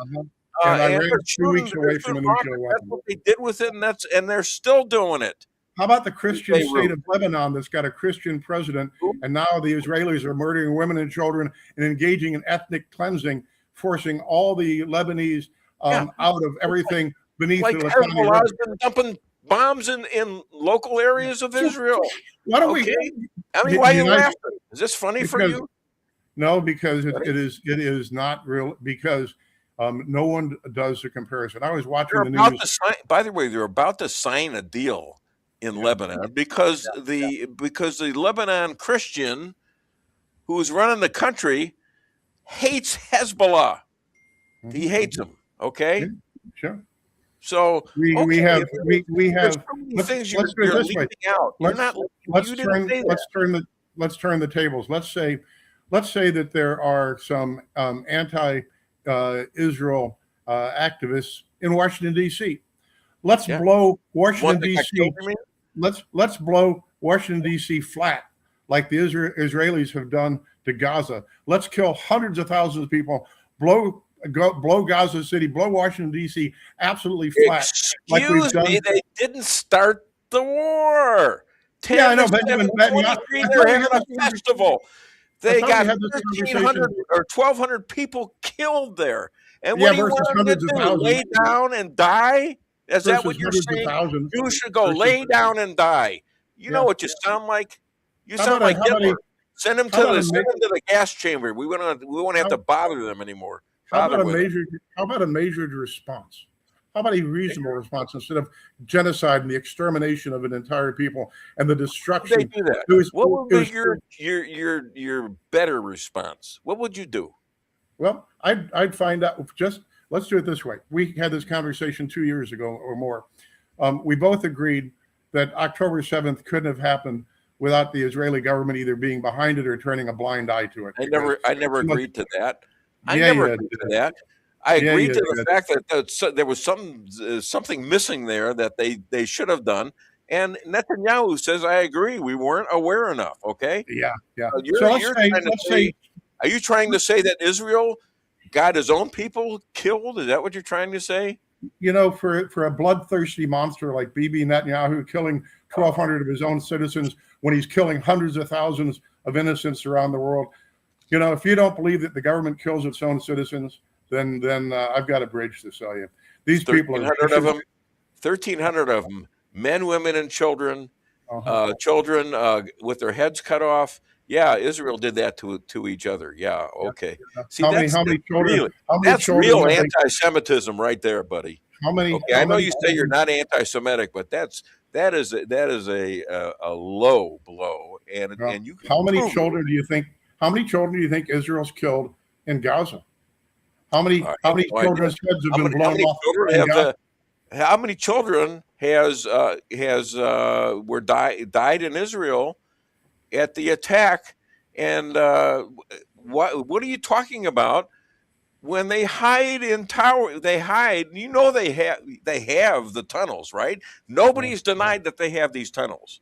Have you? It's a whole honeycomb. And this is not the attack of Israel on them.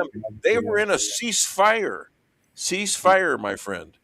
Okay, so that's what they were in, ceasefire. And once again, I will do what I do in every one of these shows, and that is draw a distinction between being anti-Semitic, which would be against the race or religion, or however you guys call yourselves now, of Jews, versus being opposed. The political position, of the Israeli government. You can't. I'm not anti-Catholic. Yeah. I'm not an anti-Jew, but I am absolutely. Something's wrong with your. Absolutely an anti-government of Israel. Oh, that must have been Bibi. He's messing with your picture.